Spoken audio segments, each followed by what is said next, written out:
Hello everyone. राष्ट्रीय current affair वार्षिकांक की entire video series में एक बार फिर से आप सभी का स्वागत है। आज का हमारा टॉपिक होने जा रहा है आर्थिक परिदृश्य, जिसमें ट्रेड, व्यापार, सरकार की पॉलिसी, योजनाएं, अंतर्राष्ट्रीय टैरिफ विवाद से लेकर के बजट और इकोनॉमिक सर्वे जैसे टॉपिक्स को स्टडी किया जाता है। परीक्षा के दृष्टिकोण से लगातार इंपॉर्टेंट है और इससे संबंधित यहाँ पे जानकारी हर सभी को यहाँ पर होनी चाहिए कि प्रारंभिक परीक्षा और मुख्य परीक्षा में आर्थिक परिदृश्य को लेकर के किस तरीके के प्रश्न आते हैं। लेकिन ये तैयारी कैसे की जाए कि दोनों ही परीक्षा को हम यहाँ पर एक ही टॉपिक को बेहतर ढंग से तैयार कर पाएं, और इसीलिए हमने डिजाइन किया है मास्टर करंट अफेयर्स की बुक। इस बुक के माध्यम से आप सभी यहाँ पर प्रारंभिक और मुख्य दोनों परीक्षा की तैयारी कर सकते हैं। मास्टर करंट अफेयर्स का पार्ट 2 है ये, और इस बुक में आपको सभी यहाँ पर आर्थिक परिदृश्य, वैज्ञानिक परिदृश्य, पर्यावरणीय परिदृश्य, बजट है, इकोनॉमी सर्वे है, आंतरिक सुरक्षा है, आपदा प्रबंधन है, रक्षा सैन्य अभ्यास है, ऐसे सभी टॉपिक्स यहाँ पर पार्ट 2 में आपको मिलेंगे। ये बुक आपको मंगा सकते हैं आप 9115269799 नंबर पे कॉल करके, या फिर आप आजाद एकेडमी लर्निंग ऐप पर जाकर के वहां पर आप ई-पीडीएफ भी प्राप्त कर सकते हैं, जिसकी हार्ड कॉपी लेकर के आपको अपने पास रखनी है। ये बुक, ये ईडी या ई-पीडीएफ जो है, इसका यूज कैसे करना है, जैसा मैं आप सभी को बताता हूं कि हम इंटायर वीडियो सीरीज जो पढ़ेंगे उसमें क्या इंपॉर्टेंट है, हर टॉपिक में कहां से प्रश्न बन सकते हैं, कौन से की पॉइंट हैं जो कि यहाँ पे प्रीलिम्स के दृष्टिकोण से जरूरी हैं, उनको हाईलाइट करना है। तो अगर आपके पास बुक रहेगी या आपके पास ई पीडीएफ के आप हार्ड कॉपी निकलवा लेते हैं तो उससे आपको हाईलाइट करना आसान हो जाएगा। मेरे इस वीडियो को देखने के साथ साथ आप उन पॉइंट्स को भी मेरे साथ साथ हाईलाइट करिए, इससे प्रारंभिक परीक्षा की तैयारी अच्छी हो जाती है। वहीं मुख्य परीक्षा के दृष्टिकोण से इस बुक के होने से आपको जब भी विषयवार यहाँ पे चीजों को देखना है कि करंट में क्या रहा है, या फिर यहाँ पर जो करंट का क्वेश्चन टॉपिक यहाँ पे चर्चा का विषय है उसमें मुख्य परीक्षा कैसे प्रश्न बन रहे हैं, वो भी आपको इस बुक से यहाँ पर संभव है। तो 9115269799 नंबर पे कॉल करके इस बुक को यहाँ पर मंगा लीजिए और अपने पास रखिए प्रारंभिक और मुख्य परीक्षा की तैयारी के लिए। चलिए अब प्रारंभ करते हैं आप सभी के लिए यहाँ पे आर्थिक परिदृश्य का आज का अपना टॉपिक, और देखें क्या क्या जरूरी पहलू हैं हमारे इस टॉपिक में। सबसे पहले देखिए यहाँ पे आपका सॉरी जीएसटी सुधार को लेकर के है, जो कि चर्चा का विषय रहा। जीएसटी सुधार इसलिए भी क्योंकि सरकार के द्वारा 1 जुलाई 2017 को जब जीएसटी लाया गया था, 17 करों और 13 उपकरों को मिलाकर के एक यहाँ पे अप्रत्यक्ष करों को एकीकृत किया गया था, जिसे जीएसटी नाम दिया गया। अब 8 वर्षों के बाद लगातार जीएसटी सुधार किया जा रहा है। 2025 में जो सुधार किया गया उसे अगली पीढ़ी का जीएसटी सुधार कहा गया है। कुछ पॉइंट हैं जिनको आपको बुक या ई-पीडीएफ जो भी है उसमें आप हाईलाइट करते चलिएगा। 9115269799 नंबर पे कॉल करके बुक्स को अगर मंगा लेते हैं तो यहाँ पर इन पॉइंट्स को आप हाईलाइट कर लीजिएगा वीडियो को देख करके, ठीक है। नई दर संरचना क्या है, तो देखिए पहले जो 12, 28 और 28% की दरें थी, अब सिर्फ 5 और 18% की रह गई हैं, 12 और 28% की हटा दी गई है, पहली चीज। इसके अलावा एक 40% का यहाँ पर आपको स्लैब यहाँ पे बनाया गया है, एक ऐसा स्लैब जो कि उपकर की तरह भी आप कह सकते हैं काम कर रहा है। लग्जरी और हानिकारक जो वस्तुएं हैं उनको रखा गया है 40% में। कई ऐसे कह सकते हैं उत्पाद हैं जिनको शून्य कर घोषित किया गया है, जैसे दूध, पनीर, जीवन रक्षक दवाएं और बीमा, 0% जीएसटी रहेगी। कृषि लाभान्वित क्षेत्रों की बात करें तो ट्रैक्टर, टायर, सिंचाई उपकरण पर 5% लगेगा। एसएमए और एमएसएमई सेक्टर, स्टार्टअप को देखा जाए तो अगर कर कम लगेगा तो उनको यहाँ पे प्रोत्साहन ज्यादा मिलेगा, उत्पाद सस्ते होंगे, ज्यादा लोग खरीदेंगे और उसका व्यापार उससे बढ़ेगा। निर्माण क्षेत्र के लिए भी अच्छी चीजें हैं कि सीमेंट, ग्रेनाइट, संगमरमर जैसी चीजों को सस्ता किया गया है। उपभोक्ता वस्तुएं, जो नियो मिडिल क्लास है, गरीब वर्ग के लोग हैं, या फिर आपको मिडिल क्लास है जिनको ज्यादातर खर्च अगर हम देखें तो आपको ऐसी वस्तुओं पे जाता है, रोजमर्रा वाली चीजों पे आय कम है लेकिन यहाँ पे खर्च जाता है, तो उनके लिए भी जीएसटी से राहत मिलने से साबुन, शैम्पू, टूथपेस्ट, साइकिल जैसी चीजें यहाँ पे सस्ती हो जाने से उनको लाभ मिलेगा। इसके अलावा देखा जाए तो जो कर संरचना है उस पर अगर हम ध्यान दें तो 2017 में अगर हम देखें तो करीब 66.5% से बढ़ करके 1.51 करोड़ यहाँ पे पंजीकृत मतदाता हैं, या कह सकते हैं मतदाता कह रहे हैं कि जीएसटी यहाँ पे करदाता है, ठीक है। इसी पर एक क्वेश्चन बनाया गया है कि जीएसटी सुधार 2025 के अंतर्गत कितने मुख्य स्लैब बचे हुए हैं, तो 2 रह गए हैं, पहले यहाँ पर 4 हुआ करते थे। एक प्रश्न यहाँ पर मुख्य परीक्षा के लिए है, जिसको आप आंसर राइटिंग अगर करना चाहें तो यहाँ पर इस मुख्य परीक्षा के प्रश्न पर आंसर राइटिंग कर सकते हैं। जीएसटी को देखा जाए तो ये अचानक से फैसला जो है जीएसटी में सुधार ऐसा नहीं सरकार करती है, जीएसटी परिषद के द्वारा जो निर्णय लिए जाते हैं उसके माध्यम से ये लागू होता है। तो 56वीं जीएसटी परिषद की बैठक हुई 3 सितंबर 2025 को, जिसमें ये निर्णय यहाँ पे लिया गया।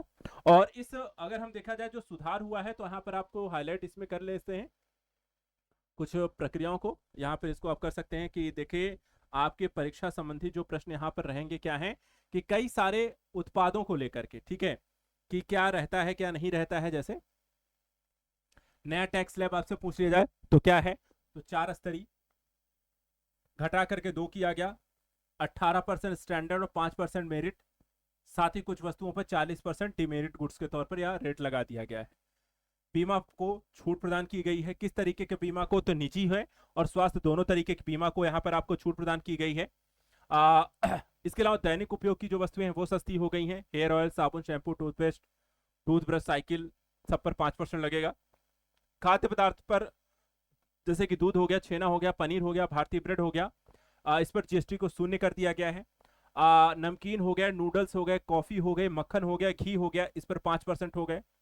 दवाएं और औषधियां देखें तो 33% जीवन रक्षक दवाएं जीएसटी शून्य हो गई है। अन्य दवाएं जो है उस पर 12% से घटा करके 5% किया गया है। चिकित्सा उपकरणों की बात करें तो यहां पर आप देखें तो उपकरण और किट पर 18% 12% जो लगा करता था उसमें भी काफी कुछ पर यहां पर हटा करके 5% कर दिया गया है। इसके अतिरिक्त सॉरी, वाहन और मशीनों की बात करते हैं तो ट्रैक्टर, कृषि उपकरण, बस, ट्रक, एम्बुलेंस, कार, मोटरसाइकिल पर जीएसटी जो है 28 और 12% अलग अलग उत्पादों पर थी। इसको भी कुछ पे 18% किया गया है, कुछ पे 5% किया गया है। निर्माण और उद्योग की बात करें तो यहाँ पर आपको जो जीएसटी 28 थी उसे 18% किया गया। उर्वरक रसायन पर 18 से 5% कर दिया गया।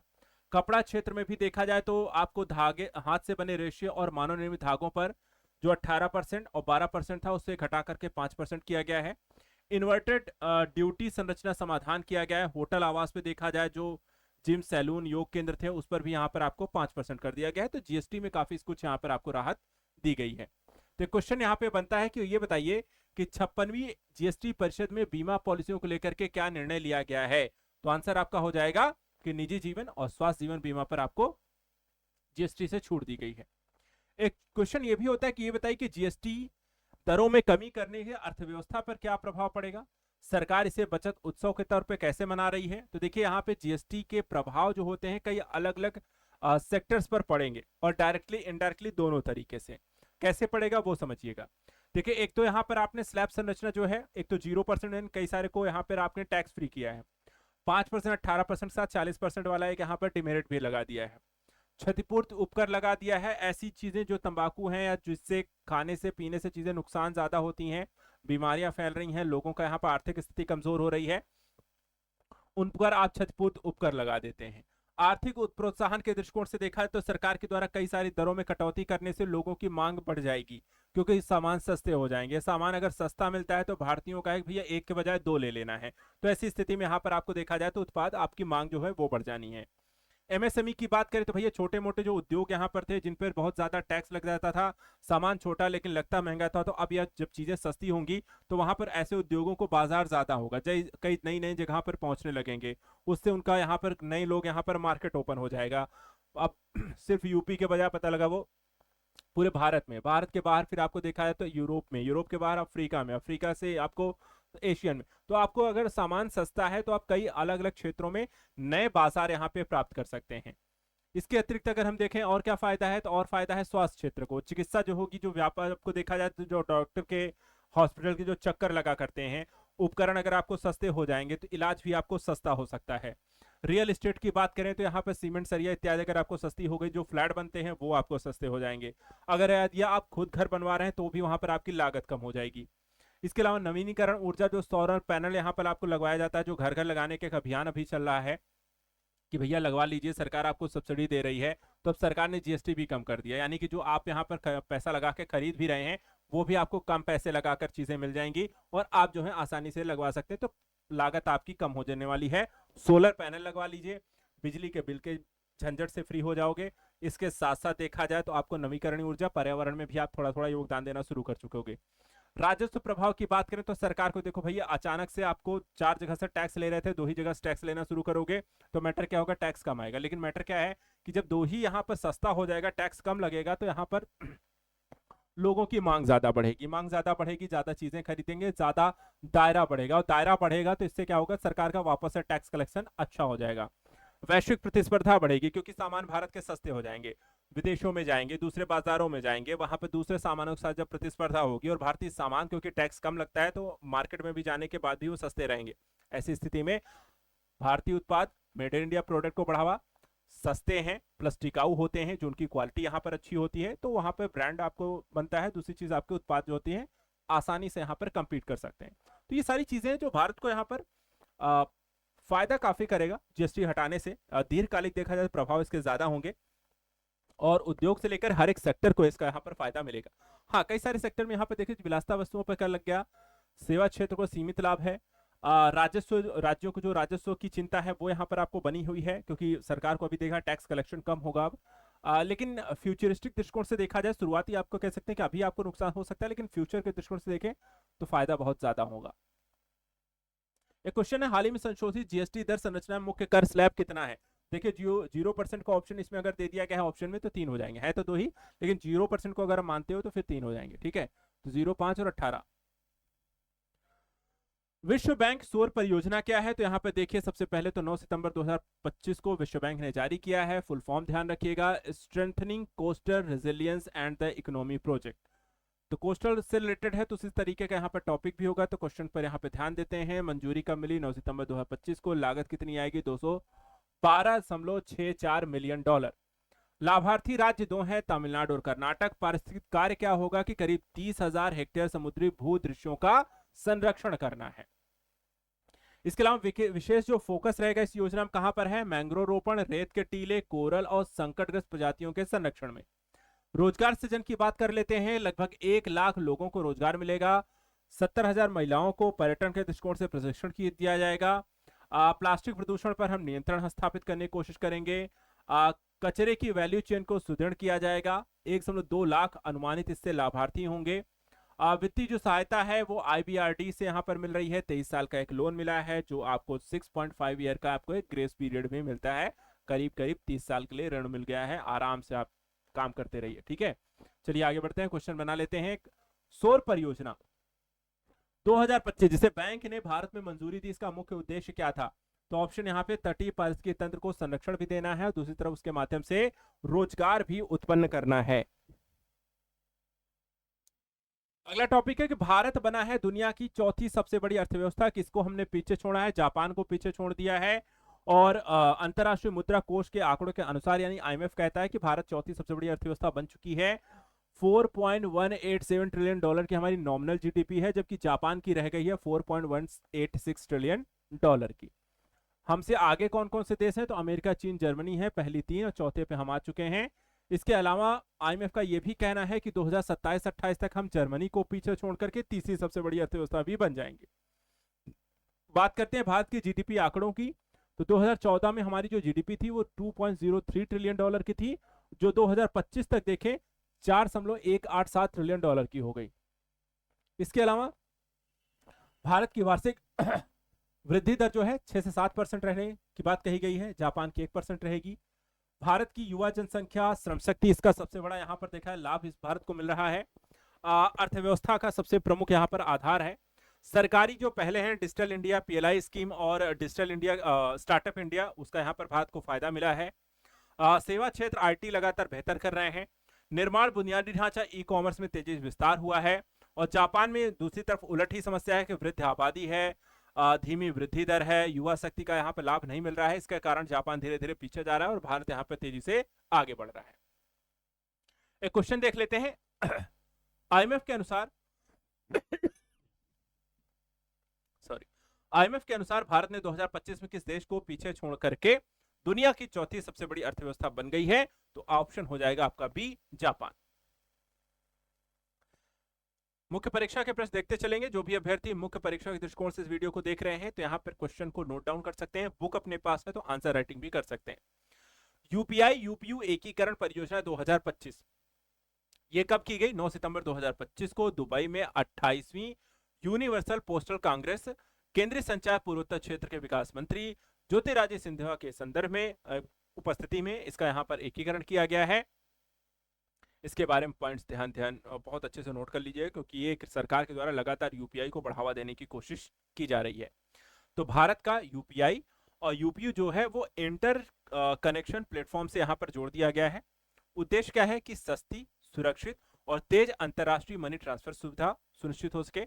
योजनाएं का लाभ किससे मिल रहा है? प्रवासी भारतीयों को जो अपने परिवारों को भारत में पैसा भेजते हैं। डीओपी, आईएनपीएल और यूपीओ यहाँ पर 3 संस्थाएं जो साझेदार हैं और इसको मिलकर के क्रियान्वित करेंगी। होगा क्या क्या, किस किस तरीके की सुविधाएं मिलेंगी? तो डिजिटल भुगतान, ई कॉमर्स, फिनटेक, नवाचार को प्रोत्साहन मिलेगा।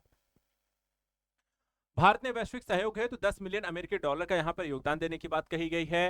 इसमें इंडिया पोस्ट पेमेंट बैंक जो आईपीपीबी है और जनधन खातों को सीधा यहाँ पर इससे लाभ सुनिश्चित होगा। 560 मिलियन से अधिक खाते यहाँ पर इसमें हैं।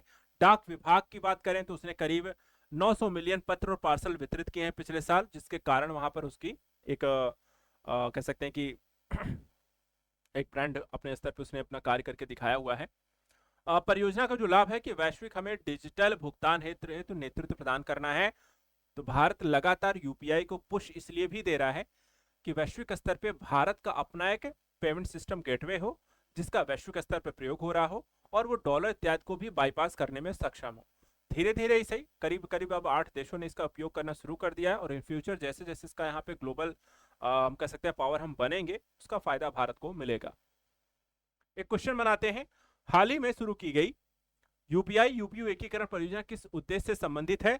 सस्ती, सुरक्षित और तेज अंतरराष्ट्रीय मनी ट्रांसफर सुविधा है। तो ध्यान रखना इसको। अगला टॉपिक देखते हैं, अगला क्वेश्चन यहाँ पे देखते हैं, बायो ई3 नीति की पहली वर्षगांठ देखा जाए तो शुरुआत कब की गई थी? 2024 में, 2025 में इसके हो गए हैं 1 साल। अब इस नीति से संदर्भित कुछ प्रमुख पहलू। आयोजन स्थल कहां था? तो अंतरराष्ट्रीय अनुवांशिक अभियांत्रिकी जैव प्रौद्योगिकी केंद्र नई दिल्ली। आयोजन का उद्देश्य क्या था? कि कृषि और स्वच्छ ऊर्जा नवाचारों को प्रयोगशाला से बाजार तक पहुंचाने की प्रक्रिया। मुख्य विषय क्या था? तो जलवायु अनुकूलन, कृषि और स्वच्छ ऊर्जा के संस्थान और उद्योगों का संरक्षण। सहयोगी संस्थान कौन कौन सी थी इसमें? तो नाबी थी, एनआईपीजीआर है, एनआईएबी है, आईपीएफटी है और आरसीबी है। इस नीति का लक्ष्य क्या है बायो एनर्जी वाला? तो भारत की जैव अर्थव्यवस्था को अगले स्तर तक ले जाना है, नवाचार, स्थिरता, समावेशी विकास को बढ़ावा देना है, रोजगार सृजन करना है, पर्यावरण योगदान जो है 2070 तक हमें नेट कार्बन जीरो का लक्ष्य प्राप्त करना है और कृषि लाभ, जैव उर्वरक, क्लाइमेट स्मार्ट खेती को यहाँ पर बढ़ावा देना है, बायो पेस्टिसाइड्स को डेवलप करना है और ऊर्जा लाभ है कि स्वच्छ ऊर्जा का निर्माण करना है।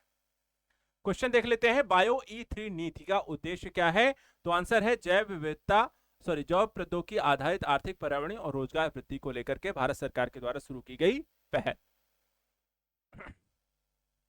एक और टॉपिक जो काफी चर्चा का विषय रहता है, आरबीआई की मॉनेटरी पॉलिसी। ये बहुत चर्चा का विषय है, इसलिए इसको अच्छे से पढ़ के जाइएगा, अच्छे से रिवाइज करके जाइएगा, मल्टीपल टाइम यहाँ पर क्वेश्चन बनता है। तो सबसे पहले देखिए, आरबीआई की मौद्रिक नीति की जो बैठक थी समिति की, वो 56वीं बैठक थी। कब से कब तक थी? तो यहाँ पे 4 से 6 अगस्त 2025 को हुई है। ठीक है। मौद्रिक नीति समिति यहाँ पे जो गवर्नर है वो संजय मल्होत्रा के द्वारा इनकी यहाँ पर अध्यक्षता की गई है। इसमें क्या क्या यहाँ पे परिवर्तन किया गया है, नहीं किया गया है, क्या इंपॉर्टेंट पहलू है, उस पर ध्यान देते हैं। सबसे पहले देखिए, जो रेपो रेट है वो 5.50% पर स्थिर रखी गई है, कोई बदलाव नहीं किया गया है। एसडीएफ जो दर है 5.25% है।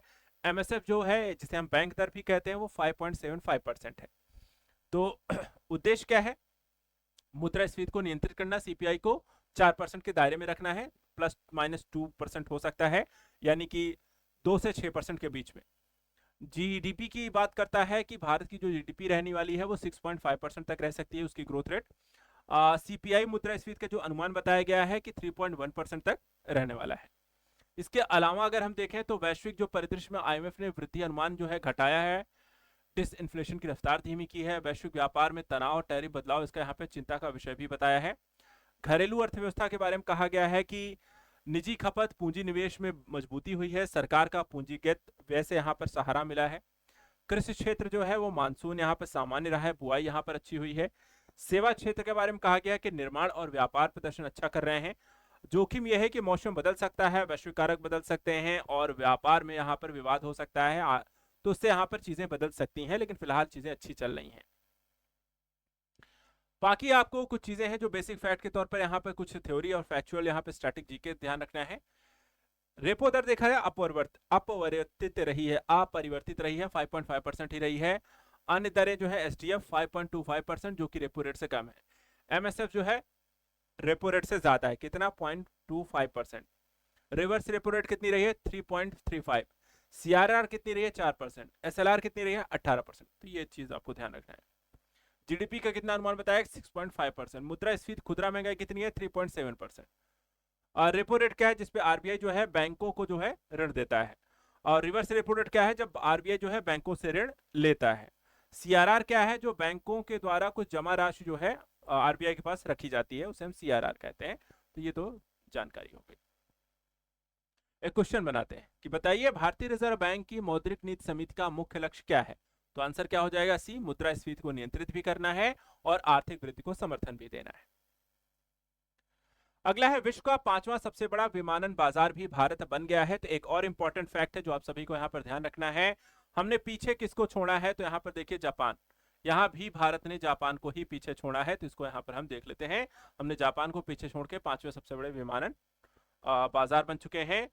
बात करते हैं कुछ इंपॉर्टेंट एस्पेक्ट की। सबसे पहली चीज तो भारत का जो प्रदर्शन रहा है, भारत में 211 मिलियन यात्री हवाई यात्री यहाँ पर आए, 11.1% की वृद्धि दर्ज की गई। जापान से हम आगे निकले जहां 18.205 मिलियन यात्री ट्रेवल करते हैं और 18.6% की यहाँ पे वृद्धि देखी गई। भारत का जो सबसे व्यस्ततम रूट रहा वो है मुंबई टू दिल्ली, जहां 5.9 मिलियन यात्रियों के साथ विश्व के 10 सबसे व्यस्त रूट्स में हम 7वें स्थान पे थे। वैश्विक स्थिति की बात करें तो अमेरिका पहले पे है, 876 मिलियन यात्री हैं, चीन 741 मिलियन, ब्रिटेन 261, स्पेन 241 और भारत 211 मिलियन। वहीं अगर आपसे पूछा जाए कि विश्व का सबसे व्यस्त रूट कौन सा है, तो दक्षिण कोरिया का जेजू टू सियोल रूट है जो 13.2 मिलियन यात्रियों के साथ शीर्ष पर है। बात करते हैं वित्त वर्ष 2024-25 में रक्षा उत्पादन में निजी क्षेत्र की हिस्सेदारी के बारे में। ठीक है, अब यहां पर देखिए भारत सरकार के द्वारा 2024-25 में कुल रक्षा उत्पादन में निजी क्षेत्र की हिस्सेदारी आपको 22.56% हो गई, यानी कि वृद्धि देखने को मिल रही है 2016-17 के बाद सबसे ज्यादा। डेटा क्या बताता है कि कुल हमारा जो रक्षा उत्पादन है वो है 1,50,590 करोड़ का। योगदान कितना है, तो 33,979 करोड़ का, करीब 22.56%। 2016-17 में कितना था, तो 19% के बाद ये सबसे ज्यादा है। रक्षा क्षेत्र की निजी निवेश हेतु 2016-17 में ही खोला गया था और अब से यहाँ पर लगातार वृद्धि है, सबसे ज्यादा लेकिन 2016-17, उसके बाद अब हो रही है। डीपीएसयू यानी कि रक्षा सार्वजनिक उपक्रम का योगदान कितना है 57.50। भारतीय ऑर्डिनेंस जो फैक्ट्रियों का योगदान है 14.49%। गैर रक्षा सार्वजनिक क्षेत्र के उपक्रमों का योगदान है 5.4%। निजी क्षेत्र की जो वृद्धि है वो लगातार तीसरे वर्ष देखने को मिली है। और रक्षा बजट जो हमारा है उसमें आपको 2013-14 में जहां 2.53 लाख था करोड़, वो 2025-26 में 6.81 लाख करोड़ हो चुका है। तो आत्मनिर्भर भारत, मेक इन इंडिया, निर्यात बढ़ने के यहाँ पे संकेतकों के लिए अच्छा है। क्वेश्चन इस पर देख लेते हैं, वित्त वर्ष 2024-25 में भारत के रक्षा उत्पादन निजी क्षेत्र की हिस्सेदारी कितनी हो गई है, तो 22.56%। अगला है लैरी एरिसन, दुनिया के सबसे अमीर व्यक्ति बने थे और फिर यहाँ पे एलन मस्क ने इनको फिर से पीछे छोड़ दिया है। अपडेटेड तौर पे आपको बता देते हैं, बाकी जब मैगजीन यहाँ पर आपको बनी थी तब यहाँ पर जरूर लैरी एरिसन थे। ये कौन है, तो ब्लूमबर्ग बिलियनियर इंडेक्स के द्वारा ओरेकल के को फाउंडर हैं लैरी एरिसन, और ये पहली बार बने थे दुनिया के सबसे अमीर व्यक्ति। तो इनका क्या अचानक से बन कैसे गए थे कि 101 अरब डॉलर की एक ही दिन में इनकी संपत्ति बढ़ गई और 393 अरब डॉलर हो गई, जिससे एलन मस्क जो है 385 पे ही रहेगा और ये सबसे अमीर व्यक्ति बन जाते हैं। सबसे बड़ा सिंगल डे गेन इनको हासिल हुआ था। कारण था ओरेकल यहाँ पर तिमाही जो अपने डेटा जारी करते हैं उसमें अच्छा प्रदर्शन था। क्लाउड बिजनेस और एआई से इनको अच्छे ऑर्डर मिल गए थे। शेयर में इसके कारण 41% की तेजी आ गई और ओरेकल जो है अचानक से यहाँ पर सबसे अच्छा बिजनेस करती हुई दिखाई देती है, फायदा सबको मिल गया। एलिसन कंपनी के देखा जाए जो ओरेकल है उसमें इनका 40% हिस्सेदारी है और ये कहते हैं कि एआई चेंजेस एवरीथिंग, यानी एआई जो है आगे सब कुछ बदल देगा। दूसरी ओर टेस्ला के शेयर गिरे थे। यूरोप और अमेरिका में टेस्ला की कार सेल्स दबाव में है और यूरोप में यहाँ पे 40% की गिरावट भी देखी गई है। चलिए बात करते हैं इस पर एक क्वेश्चन की हाल ही में दुनिया के सबसे अमीर व्यक्ति जिसने एलन मस्क को पीछे छोड़ा कौन थे, वो लैरी एलिसन। अगला है कि भारत का विदेशी मुद्रा भंडार जो है 1.48 अरब डॉलर यहाँ पर बढ़ गया है, जो भारत का फॉरेक्स रिजर्व है। तो कितना हो गया है, तो 695.10 अरब डॉलर। इसको ध्यान रखिएगा, फॉरेक्स रिजर्व को लेकर के कई बार एग्जाम में प्रश्न आपसे पूछ लिया जाता है। तो भारत का फॉरेक्स रिजर्व कितना है? 695.10 अरब डॉलर का। इसके अलावा देखा जाए तो सबसे बड़ा जो हिस्सा है इसमें विदेशी मुद्रा परिसंपत्तियों का, जिसे हम एफसीए कहते हैं, और ये है 101.92 अरब डॉलर बढ़कर के 585.90। इसके अलावा हम यूरो, येन, पाउंड जैसी मुद्राओं को भी इसमें रखते हैं, निवेश करते हैं। सोने का भंडार भी रखते हैं, जो कि 2.16 अरब डॉलर घट करके 86.16 अरब डॉलर हो गया है। इसके अलावा आईएमएफ के का कहना है कि भारत की स्थिति 4.75 अरब डॉलर की है।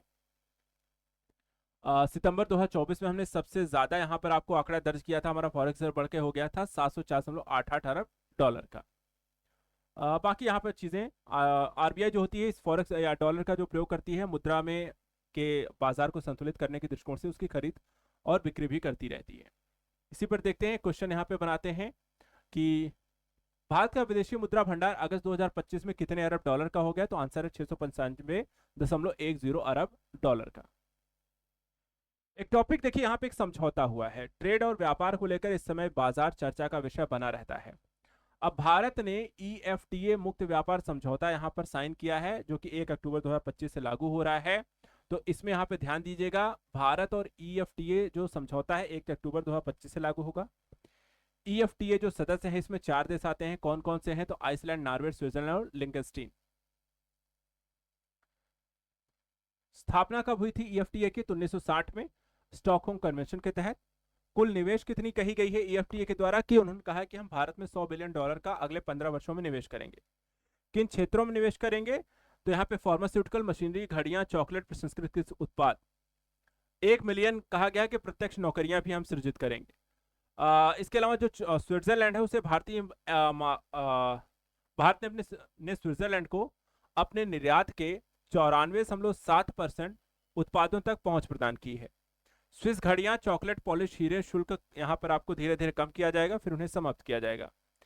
इसके अलावा पर्यावरण, श्रम अधिकार, मानवाधिकारों की कानूनी गारंटी इसमें प्रदान की गई है, और भारत की व्यापार नीति को सतत विकास लक्ष्यों के साथ जोड़ करके इसे देखा जाएगा। इसी पर देखें, क्वेश्चन है भारत ईएफटीए मुक्त व्यापार समझौता कब से प्रभावी होगा? तो 1 अक्टूबर 2025 से। अगला टॉपिक है जियो पेमेंट्स बैंक। सेविंग्स प्रो को लेकर के ये चर्चा का विषय यहां पर है। क्यों है? देखिए, यहाँ पे जियो पेमेंट्स बैंक जो है वो जल्दी ही खाते में पड़ी निष्क्रिय नकदी को स्वचालित रूप से ओवरनाइट म्यूचुअल फंड यानी एमएफ में निवेश करेगा, और उसका उद्देश्य है कि ग्राहकों को पारंपरिक बचत खाते से अधिक रिटर्न दिलाना। उत्पाद का नाम रखा गया है सेविंग्स प्रो। लॉन्चर है जियो पेमेंट्स बैंक। इसको यहाँ पे थोड़ा सा हाईलाइट भी कर लीजिएगा सभी अभ्यर्थी, यहाँ पे थोड़ा सा, क्योंकि ये थोड़ा सा अलग एक कॉन्सेप्ट लेकर आ रहे हैं। आपके पैसे को बिना आपकी अनुमति के ही यहाँ पर देखा जाए तो एक तरीके से निवेश करने की शायद ये प्रक्रिया है। तो लॉन्चर है जियो पेमेंट्स बैंक। फाइनेंशियल सर्विस के एमडी सीईओ हितेश सेठिया की घोषणा है। तंत्र कैसा है? खाते की निष्क्रिय नकदी को, जो उसका आप यूज नहीं कर रहे हैं, पड़ा ही हुआ है, तो ऐसा जो पैसा है वो क्या करेंगे? वो स्वचालित निवेश में डाल दिया जाएगा। लाभ क्या है कि आपको उस पैसे से जिसका आप कोई यूज नहीं कर रहे हैं उस पर कितना रिटर्न आपको मिल रहा है, रिलायंस वाले उठा करके आपका निवेश कर देंगे, जो रिटर्न उनको मिलेगा उसका कुछ हिस्सा आपको भी मिल जाएगा, और इस तरीके से यहाँ पर आपका पैसा जो 1%, 2%, 4% मिल रहा था, हो सकता है 10, 15, 15% फायदा भी आपको मिल जाए। सुरक्षा क्या है? बचत खाते जैसी सुरक्षा प्लस बेहतर यहाँ पर रिटर्न देने की यहाँ पर बात की गई है। और ग्राहकों के लिए सुविधा है कि निवेश निकासी की सुविधा जटिलता से आप मुक्त रहेंगे। ग्राहकों की निष्क्रिय नकदी को आय के यहाँ पर बढ़ाने के स्रोत के तौर पर यूज कर दिया जाएगा, और भारत में अपनी तरह का यह पहला नवाचार होगा, और वित्तीय समावेशन और डिजिटल बैंकिंग में यहाँ पर एक बड़ा कदम के रूप में से देखा जाएगा। इसके अलावा अगर देखा जाए तो क्वेश्चन बनता है कि भारत का पहला ऐसा बचत खाता जो निष्क्रिय नकदी को स्वचालित रूप से ओवरनाइट म्यूचुअल फंड में निवेश करेगा, किस बैंक के द्वारा लॉन्च किया जा रहा है? तो जियो पेमेंट्स बैंक के द्वारा। चले आते हैं कैसे ही क्वेश्चन है एक्सिम पे को लेकर के। आरबीआई जो है cross border payment aggregator licence को डेवलप कर रही है, और आरबीआई ने इसे यहाँ पे लाइसेंस जो है फिनटेक कंपनी एक्सिम पे को दिया हुआ है। इससे एशिया व्यापार गलियारे में डिजिटल लेन देन और ई कॉमर्स को यहाँ पर बढ़ावा देने की बात की गई है। इसमें अगर हम देखें जो लाइसेंस आपको एक्सिम पे को दिया जा रहा है, सूक्ष्म लघु मध्यम उद्योगों के लिए भुगतान प्रक्रियाओं को ये सरल बनाएगा। व्यापार कहाँ करेगा? तो भारत एशिया प्रशांत क्षेत्र में। और एशियाई बाजारों के बीच। लेन देन कैसा रहेगा, तो यहाँ पर आप देखें तो $450 मिलियन से अधिक क्रॉस बॉर्डर का लेन देन को प्रोसेस करेगा। नियामकीय मानक क्या रहेंगे, तो डेटा सुरक्षा, निगरानी, पूंजी आवश्यकताओं को पूरा करने के बाद ही मंजूरी मिली है। प्रतिस्पर्धा किससे है, तो एक्जिम पे जो है पेपल, बिलडेस्क, अमेजन पे इंडिया जैसे खिलाड़ियों की सूची में अब शामिल हो गया है। विकास योजना क्या है कि जो फाइनेंशियल ईयर 26 है 10 गुना यहाँ पर वृद्धि का लक्ष्य रखा गया है। फंडिंग कितनी मिली है, तो 3.5 मिलियन की इक्विटी। एसएमई को यहाँ पे लाभ है, जटिल अंतर्राष्ट्रीय भुगतान प्रक्रिया उनके लिए सरल हो जाएंगी। निर्यातकों और निर्माताओं को इसको सीधा यहाँ पे लाभ मिलेगा। डिजिटल जो पारिस्थितिकी तंत्र है यहाँ पर देखें तो भारत को वैश्विक डिजिटल भुगतान तंत्र में यहाँ पर आपको एक पहचान दिलाएगा, उस ढांचे में शामिल करेगा और अंतर्राष्ट्रीय खिलाड़ी के तौर पर प्रेजेंट करेगा। क्वेश्चन यहाँ पे देख लेते हैं, हाल ही में आरबीआई ने किस फिनटेक कंपनी को cross border payment aggregator licence यहाँ पे प्रदान किया है, तो आंसर यहाँ आपका रहेगा एक्सिम पे। अगला है आयकर अधिनियम 2025, कर संरचना का एक नए स्वरूप को डेवलप किया गया है। और ये कैसे हुआ है, तो भारत में आयकर अधिनियम 1961 जो पिछले 6 दशकों से लागू था, उसको यहां पर देखा जाए तो संशोधित किया गया है और नया यहां पे आयकर अधिनियम 2025 को पारित किया गया है। इसमें क्या क्या परिवर्तन लाया गया है, क्या कुछ नया है, उस बिंदुओं पर ध्यान देंगे। सबसे पहले कर वर्ष की अवधारणा को वित्त वर्ष और आकलन वर्ष में बदला गया। सरलीकरण की धाराओं और अध्यायों को कम किया गया है। सरल भाषा का प्रयोग किया गया है। टीडीएस प्रावधानों का एकीकरण करके प्रावधान जो धारा है 393 में समाहित किया गया है। डिजिटल अनुपालन होगा, यानी कि फेसलेस मूल्यांकन, डिजिटल फर्स्ट यहां पर प्रक्रिया होगी। एनफोर्समेंट, वर्चुअल डिजिटल परिसंपत्तियों पे कराधान लगेगा, चाहे वो क्रिप्टो करेंसी हो, डिजिटल लेजर हो। छूट कटौती का तर्क संगतकरण, यानी कि आवश्यक प्रोत्साहनों को रखा गया है। विवाद समाधान करने की यहाँ पर कोशिश रहेगी। कर न्याय, नया करदाता और अनुकूल पारिस्थितिकी तंत्रों को यहाँ पर विकसित इसमें किया जाएगा। इसके अतिरिक्त वैश्विक मानक के अनुरूप जैसे कि ब्रिटेन और ऑस्ट्रेलिया में जैसे देशों की सर्वोत्तम प्रथाओं को भी शामिल करने की बात की गई है। सरकार को नई योजनाओं को लागू करने का अधिकार धारा 532 के तहत, और प्रशासनिक बोझ में यहाँ पर आपको कमी लाने का एक प्रयास है। तो इस आयकर अधिनियम में जो बदलाव आए हैं उसको यहाँ पर ध्यान रखना है। इस पर एक क्वेश्चन देख लेते हैं, आयकर अधिनियम 2025 के तहत कर वर्ष का यहाँ पे तात्पर्य क्या रहेगा, तो वित्त वर्ष यानी कि 1 अप्रैल से लेकर के 31 मार्च तक। अगला यहाँ पे देखिए, राष्ट्रीय बायो फाउंड्री नेटवर्क और बायो इकोनॉमी को लेकर के थोड़ा सा टॉपिक चर्चा का विषय है। क्या है ये, इसके बारे में थोड़ा देखते हैं। तो भारत सरकार ने बायो ई3 नीति 2024 को 1 वर्ष पूरे होने के संदर्भ में राष्ट्रीय बायो फाउंड्री नेटवर्क यहाँ पे लॉन्च किया है, और इसका उद्देश्य है कि नवाचारों को उद्योग और नवाचारों के एक साथ जोड़ना, और बायो इकोनॉमी को 2030 तक हमें 300 अरब डॉलर तक बढ़ाना है। इसमें क्या क्या चीजें होने वाली हैं, तो सबसे पहले देखिए तो एक नेटवर्क यहाँ पे 6 प्रमुख संस्थाओं को जोड़ करके इसमें बनाया जाएगा, जो जैव निर्माण और नवाचारों से जुड़े हों। बायो इकोनॉमी के तहत जैव संसाधनों का उत्पादन किया जाएगा और संरक्षण उपयोग को टिकाऊ अर्थव्यवस्था के साथ लिंकअप किया जाएगा। बायो इकोनॉमी की बात करें तो 2014 में ये 10 अरब डॉलर थी, 2024 में 165 में 7 अरब डॉलर है, 2030 तक से 300 अरब डॉलर तक करने का लक्ष्य है। कृषि क्षेत्र में जैव उर्वरक, बायो पेस्टिसाइड, क्लाइमेट स्मार्ट फसलें, बायो फोर्टिफिकेशन से उत्पादन को बढ़ाना है। ऊर्जा सुरक्षा के दृष्टिकोण से देखा जाए तो इसमें इथेनॉल मिश्रण 20% तक पहुंचना है। 1.36 लाख करोड़ रुपए की विदेशी मुद्रा की यहां पर बचत होगी। स्टार्टअप इकोसिस्टम की बात करें तो 10,000 प्लस बायोटेक स्टार्टअप और 95 प्लस बायो इंक्यूबेशन सेंटर और बिराग जैसी यहां पर आपको इसमें पहले शामिल होंगी। बायो ई3 नीति जो है AI hub, bio foundry, bio manufacturing और जैसी प्रौद्योगिकी के व्यवसायीकरण को भी इसमें शामिल करेंगे। किन किन क्षेत्रों में इसका प्रयोग किया जाएगा, तो वैक्सीन, डीएनए टीका, जेनरिक दवाएं, जैव कृषि, बायो एनर्जी। लेकिन समस्याएं हैं कि वित्तीय जोखिम है, पैसा कहां से मिलेगा, कितना मिलेगा, कौशल युक्त यहाँ पर कितने लोग हैं, नियामक संस्थाएं जो होती हैं बहुत ज्यादा जटिलताएं उत्पन्न करती हैं, तो कई सारी चीजें हैं जिसको यहाँ पर पार पाना होगा। फिर भी यहाँ पर एक क्वेश्चन देख लेते हैं कि हाल ही में चर्चा में रहा बायो फाउंड्री नेटवर्क किस क्षेत्र से संबंधित है, तो आंसर बताना है जैव विनिर्माण और बायो इकोनॉमी। फॉर्च्यून ग्लोबल 500 सूची यहां पर जारी की गई है, हर साल यहां पर आती है। इस बार 9 भारतीय कंपनियों को इसमें शामिल किया गया है। कौन सी हैं, कैसी हैं, उसको देख लेते हैं। सबसे पहले तो 500 कंपनियां हैं। 41.60 ट्रिलियन डॉलर जो है इनका राजस्व है। विश्व में रोजगार में योगदान में देखा जाए तो 70.1 मिलियन रोजगार ये देती हैं। सी से 10 कंपनियां कौन सी हैं, तो इसमें है आपका अमेजन, वॉलमार्ट पहला है, अमेजन दूसरा है, स्टेट ग्रिड थर्ड है, सऊदी अरामको और चौथा पे है channel national petroleum, Sinopec group, United health group, Apple, CBS health और बर्कशायर हाथवे है। भारतीय कंपनियां कौन सी हैं? सबसे टॉप पर रही है Reliance industry 88, LIC 95, इंडोराल 127, SBI 163, ONGC 181, HDFC bank 258, Tata Motors 283 और बीपीसीएल 285 और आईसीआईसीआई बैंक 464। अगला है पीएम स्वनिधि योजना का पुनर्गठन हुआ है। योजनाएं काफी इंपॉर्टेंट है, इकोनॉमी पढ़ रहे हो तो बिना योजनाएं के पूरा नहीं होता, इसलिए योजनाएं जरूर पढ़ के जाना है। पहली योजना यहाँ पे देखिए, कोविड 19 के महामारी के दौरान जो रेहड़ी पटरी वाले थे जो प्रभावित हुए से 1 जून 2020 को यहाँ पे पीएम स्वनिधि योजना की घोषणा की गई थी। 2030 तक इसे विस्तारित कर दिया गया है। लाभार्थियों की संख्या और ऋण सुविधाओं में भी वृद्धि की गई है। कैबिनेट की इसको मंजूरी मिल चुकी है। कुल परिव्यय इसमें कितना आएगा? 7,332 करोड़ आएगा। क्रियान्वयन एजेंसी कौन है? तो आवास एवं शहरी कार्य मंत्रालय और वित्तीय सेवा विभाग। ऋण का प्रावधान क्या है? तो पहली किस्त 10,000, फिर 15,000, दूसरी किस्त में 20 से 25,000, तीसरी किस्त जो होती है 50,000 अपरिवर्तित रहेगी। तो 10 से 15 कर दिया गया है, 20 से 25 कर दिया गया और 50,000 यहाँ पे पहले से रहेगी। इसको UPI linked RuPay credit card लाभार्थियों को आकस्मिक आवश्यकताओं हेतु तुरंत ऋण उपलब्ध कराने हेतु यहाँ पर इसमें सुविधा है। और डिजिटल कैशबैक प्रोत्साहन भी है करीब यहाँ पर 1,600 का। लाभार्थी जो संख्या है वो 50 लाख नए लाभार्थी सहित 1.15 करोड़। भौगोलिक विस्तार वैधानिक कस्बों से बढ़कर के जनगणना कस्बों और अर्धशहरी क्षेत्रों तक रहेगा। उपलब्धि जुलाई 2025 तक 96 लाख ऋण, 13,797 करोड़ वितरित। और प्रधानमंत्री लोक प्रशासन उत्कृष्टता पुरस्कार 2023 और डिजिटल परिवर्तन हेतु रजत पुरस्कार 2022 में यहाँ पर इसे मिला है। क्वेश्चन है पीएम स्वनिधि योजना की पुनर्गठित पहली ऋण किस्त कितनी कर दी गई है? तो पहले 10 थी, अब 15 कर दी गई है।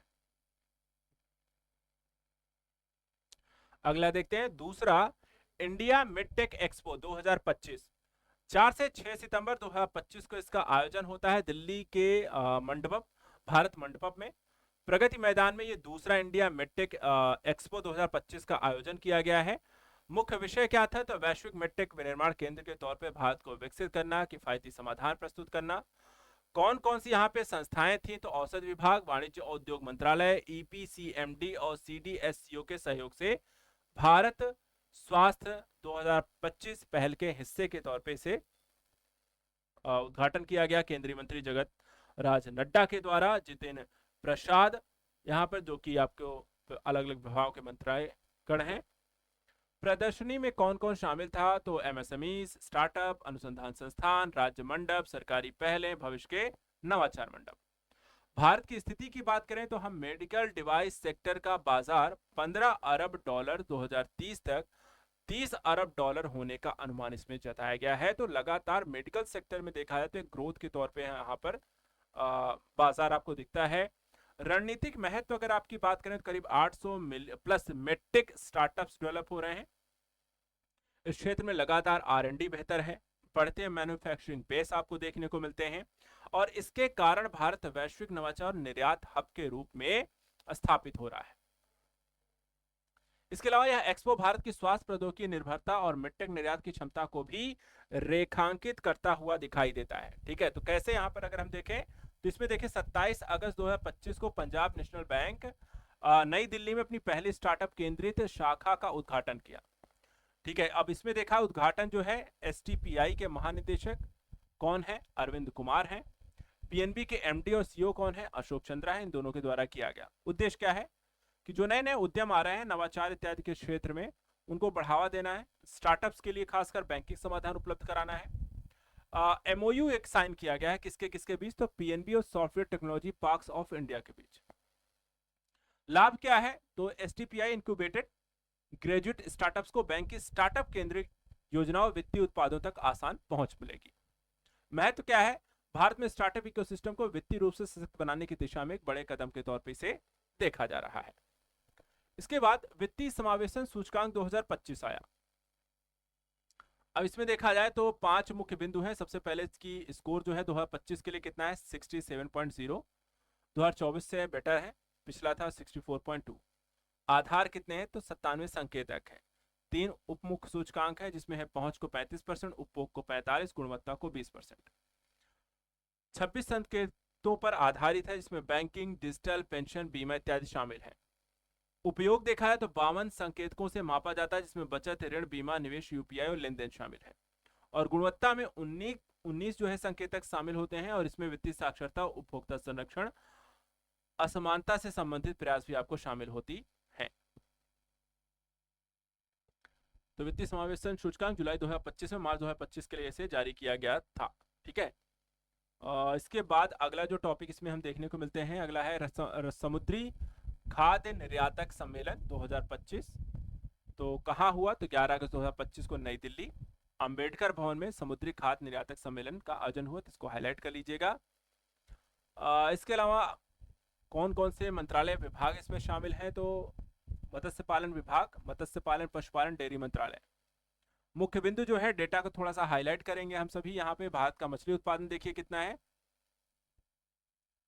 ठीक है, तो वो एक चीज ध्यान रखेंगे। कब से कब के बीच है थोड़ा तुलना भी कर लीजिए। 2013-14 से 2024-25 में 104% की वृद्धि हुई है। उत्पादन जो संरचना है, जलीय कृषि का योगदान 75%, अंतर्देशीय मत्स्य पालन के साथ। समुद्री जो खाद्य निर्यात की बात करें तो 17.81 लाख मीट्रिक टन, जो कि 60,523.89 करोड़ का है। मुख्य निर्यात हम जो कर रहे हैं भारत से जो होता है वो है फ्रोजन झींगा, 7.16 लाख मिलियन टन का मूल्य, 40,013 करोड़। और इसके अलावा संस्थागत भागीदारी जो है वाणिज्य विभाग, एमपीडीए, EIEC, नाबार्ड, उद्योग प्रतिनिधि और प्रगतिशील किसान शामिल है। गिफ्ट सिटी में यूएई का पहला बैंक भी ओपन हो गया। एक और जो महत्वपूर्ण बिंदु यहाँ पर आप चर्चा का विषय है, तो जुलाई 2025 में यूएई का मशरेक बैंक, इसे ध्यान रखिएगा कौन सा बैंक है, इसको हाईलाइट कर लीजिएगा, यहाँ अंडरलाइन भी आप कर सकते हैं। तो 2025 में यूएई का मशरेक बैंक जो है Gujarat international finance tech city Gandhinagar में शाखा खोलने वाला एक अंतर्राष्ट्रीय यहाँ पर पहला यूएई बैंक बन गया है। अन्य जो टॉपिक हैं, शुरुआत का समय, सभी नियामक अनुमतियों के बाद शाखा वर्ष 2025 की चौथी तिमाही तक शुरू होगी। मशरेक की भारत में पहले से ही शाखा है जो इससे सबसे बड़े अंतर्राष्ट्रीय परिचालनों में से एक है। गिफ्ट सिटी भारत का पहला अंतर्राष्ट्रीय वित्तीय सेवा केंद्र है बैंकिंग और फाइनेंस को लेकर के। रणनीतिक लाभ यह है कि भारत यूएई के आर्थिक संबंध और भी मजबूत होंगे, विदेशी निवेश और बैंकिंग सेवाओं को बढ़ावा मिलेगा। कोलंबिया और उज्बेकिस्तान एनबीडी में शामिल हो चुके हैं। ठीक है, तो पृष्ठभूमि अगर हम देखें तो 5 जुलाई 2025 को कोलंबिया और उज्बेकिस्तान न्यू डेवलपमेंट बैंक के आधिकारिक सदस्य बन चुके हैं। तो 2 नए देश हैं, तो इनको यहाँ पर आप हाईलाइट भी कर सकते हैं कौन कौन से हैं।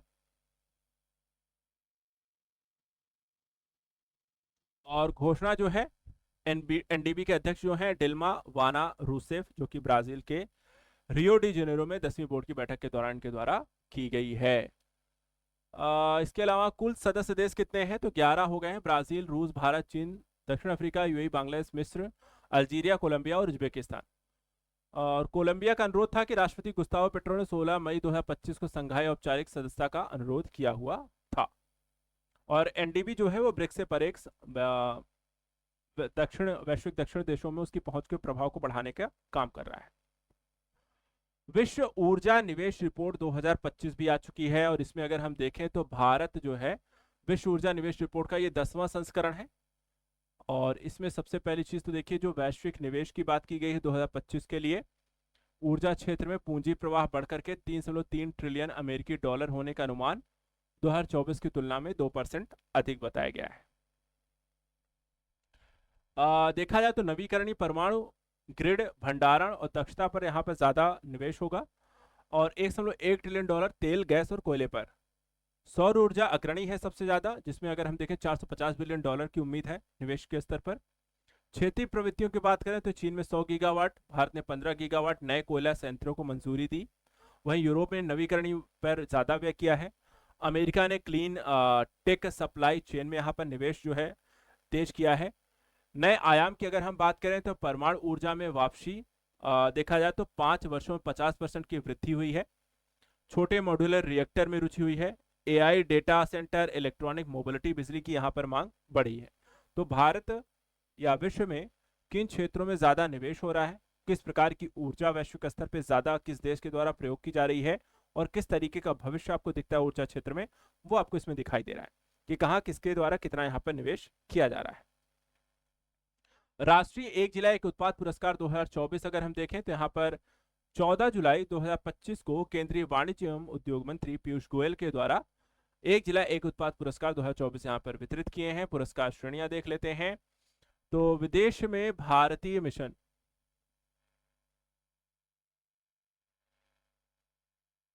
इसमें स्वर्ण और रजत। भारतीय उच्चायोग सिंगापुर, रजत मिला है भारतीय महावाणिज्य दूतावास न्यूयॉर्क को। इसके बाद कांस्य मिला है भारतीय महावाणिज्य दूतावास वैंकूवर को। राज्य एवं केंद्र शासित प्रदेश की बात करें तो श्रेणी यहां पर आप देख सकते हैं, श्रेणी ए के अंतर्गत है स्वर्ण आंध्र प्रदेश को मिला है, महाराष्ट्र को मिला है। इसके अलावा अगर हम देखें पंजाब, उत्तर प्रदेश को भी यहां पर आपको इस श्रेणी में स्वर्ण मिला हुआ है।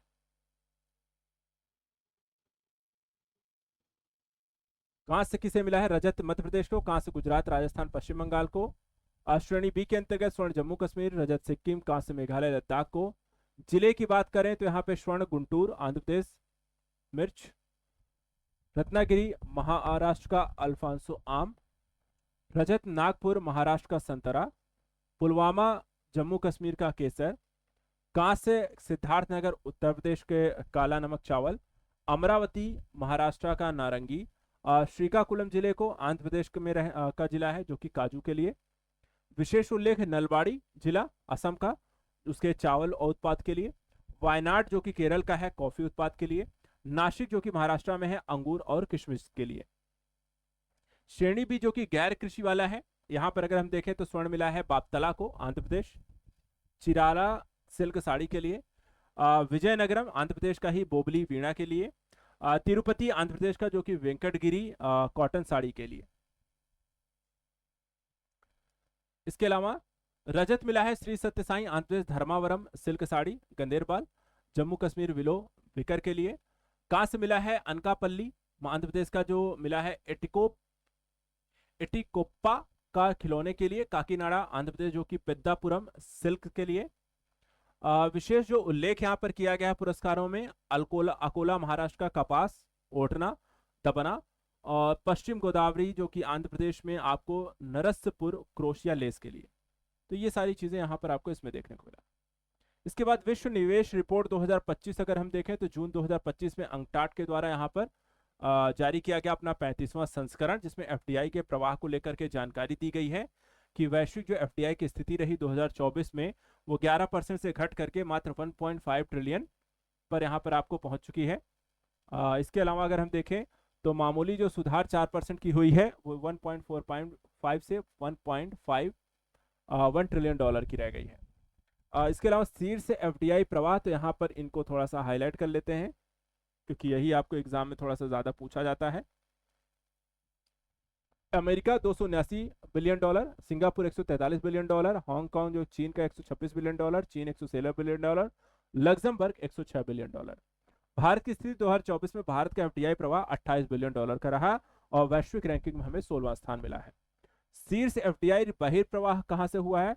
तो अमेरिका से 266 बिलियन डॉलर, जापान से 204 बिलियन डॉलर, चीन से 163 बिलियन डॉलर, लग्जमबर्ग से 109 बिलियन डॉलर और हांगकांग चीन से 87 बिलियन डॉलर का।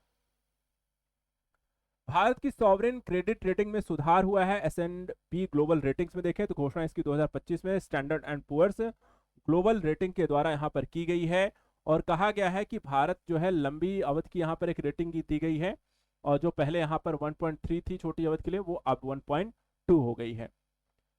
अपग्रेड का कारण क्या है कि वित्तीय स्थिति को मजबूत किया गया है, सार्वजनिक व्यय की गुणवत्ता बेहतर हुई है, कॉर्पोरेट और वित्तीय बाहरी बैलेंस शीट यहां पर भारत की बेहतर हुई है। सॉवरेन क्रेडिट रेटिंग होती क्या है? तो यह किसी देश के संप्रभु संस्था की ऋण चुकाने की क्षमता को दर्शाता है, उसकी इच्छा शक्ति का आकलन करता है। मुख्य उद्देश्य क्या होता है? यह देखना होता है कि अपने कर्ज और ब्याज का भुगतान समय पर देश कोई कर पाएगा या नहीं, उस आधार पर उसकी रेटिंग की जाती है। क्रेडिट रेटिंग एजेंसियां कौन सी हैं इंपॉर्टेंट? तो S&P है, फ्रेंच रेटिंग है, मूडी इन्वेस्टर्स है। रेटिंग ग्रेड क्या है? तो इन्वेस्टमेंट ग्रेड जो होता है, जैसे कि यहाँ पर S&P और फिच की BBB माइनस से AAA, मूडी की Baa3 से A AAA, कम जोखिम सुरक्षित निवेश माना जाता है। स्पेकुलेटिव ग्रेड जो होता है यहाँ पर BBB माइनस से नीचे की रेटिंग होती है। महत्व क्या है? अच्छी रेटिंग विदेशी निवेश को आकर्षित करेगी, अंतर्राष्ट्रीय पूंजी बाजार से सस्ता आपको ऋण मिल जाएगा, भारत जैसे विकास देश के आर्थिक स्थिरता के लिए यहाँ पर देखा है तो अच्छे संकेत होते हैं। चुनौतियां ये होती हैं कि रेटिंग प्रक्रिया में पक्षपात की भी आशंका रहती है, जानबूझकर आपको खराब रेटिंग दी जाती है, हितों का टकराव हो सकता है, अंतर्राष्ट्रीय जो एजेंसियां होती हैं किसी देश के दबाव में आकर के आपकी रेटिंग खरा सकती हैं, जिससे निवेश आपके देश को न मिले, तो ये भी एक समस्या यहाँ पर आपको रहती है। अगला है भारत का पहला घरेलू आय सर्वेक्षण 2026 में यहाँ पर किया गया। देखा जाए तो ये जो सर्वेक्षण किया गया 2026 में आयोजित किया जाएगा, पहला किया जाएगा, और ये पहल सांख्यिकी कार्यक्रम कार्यान्वयन मंत्रालय के द्वारा की जाएगा।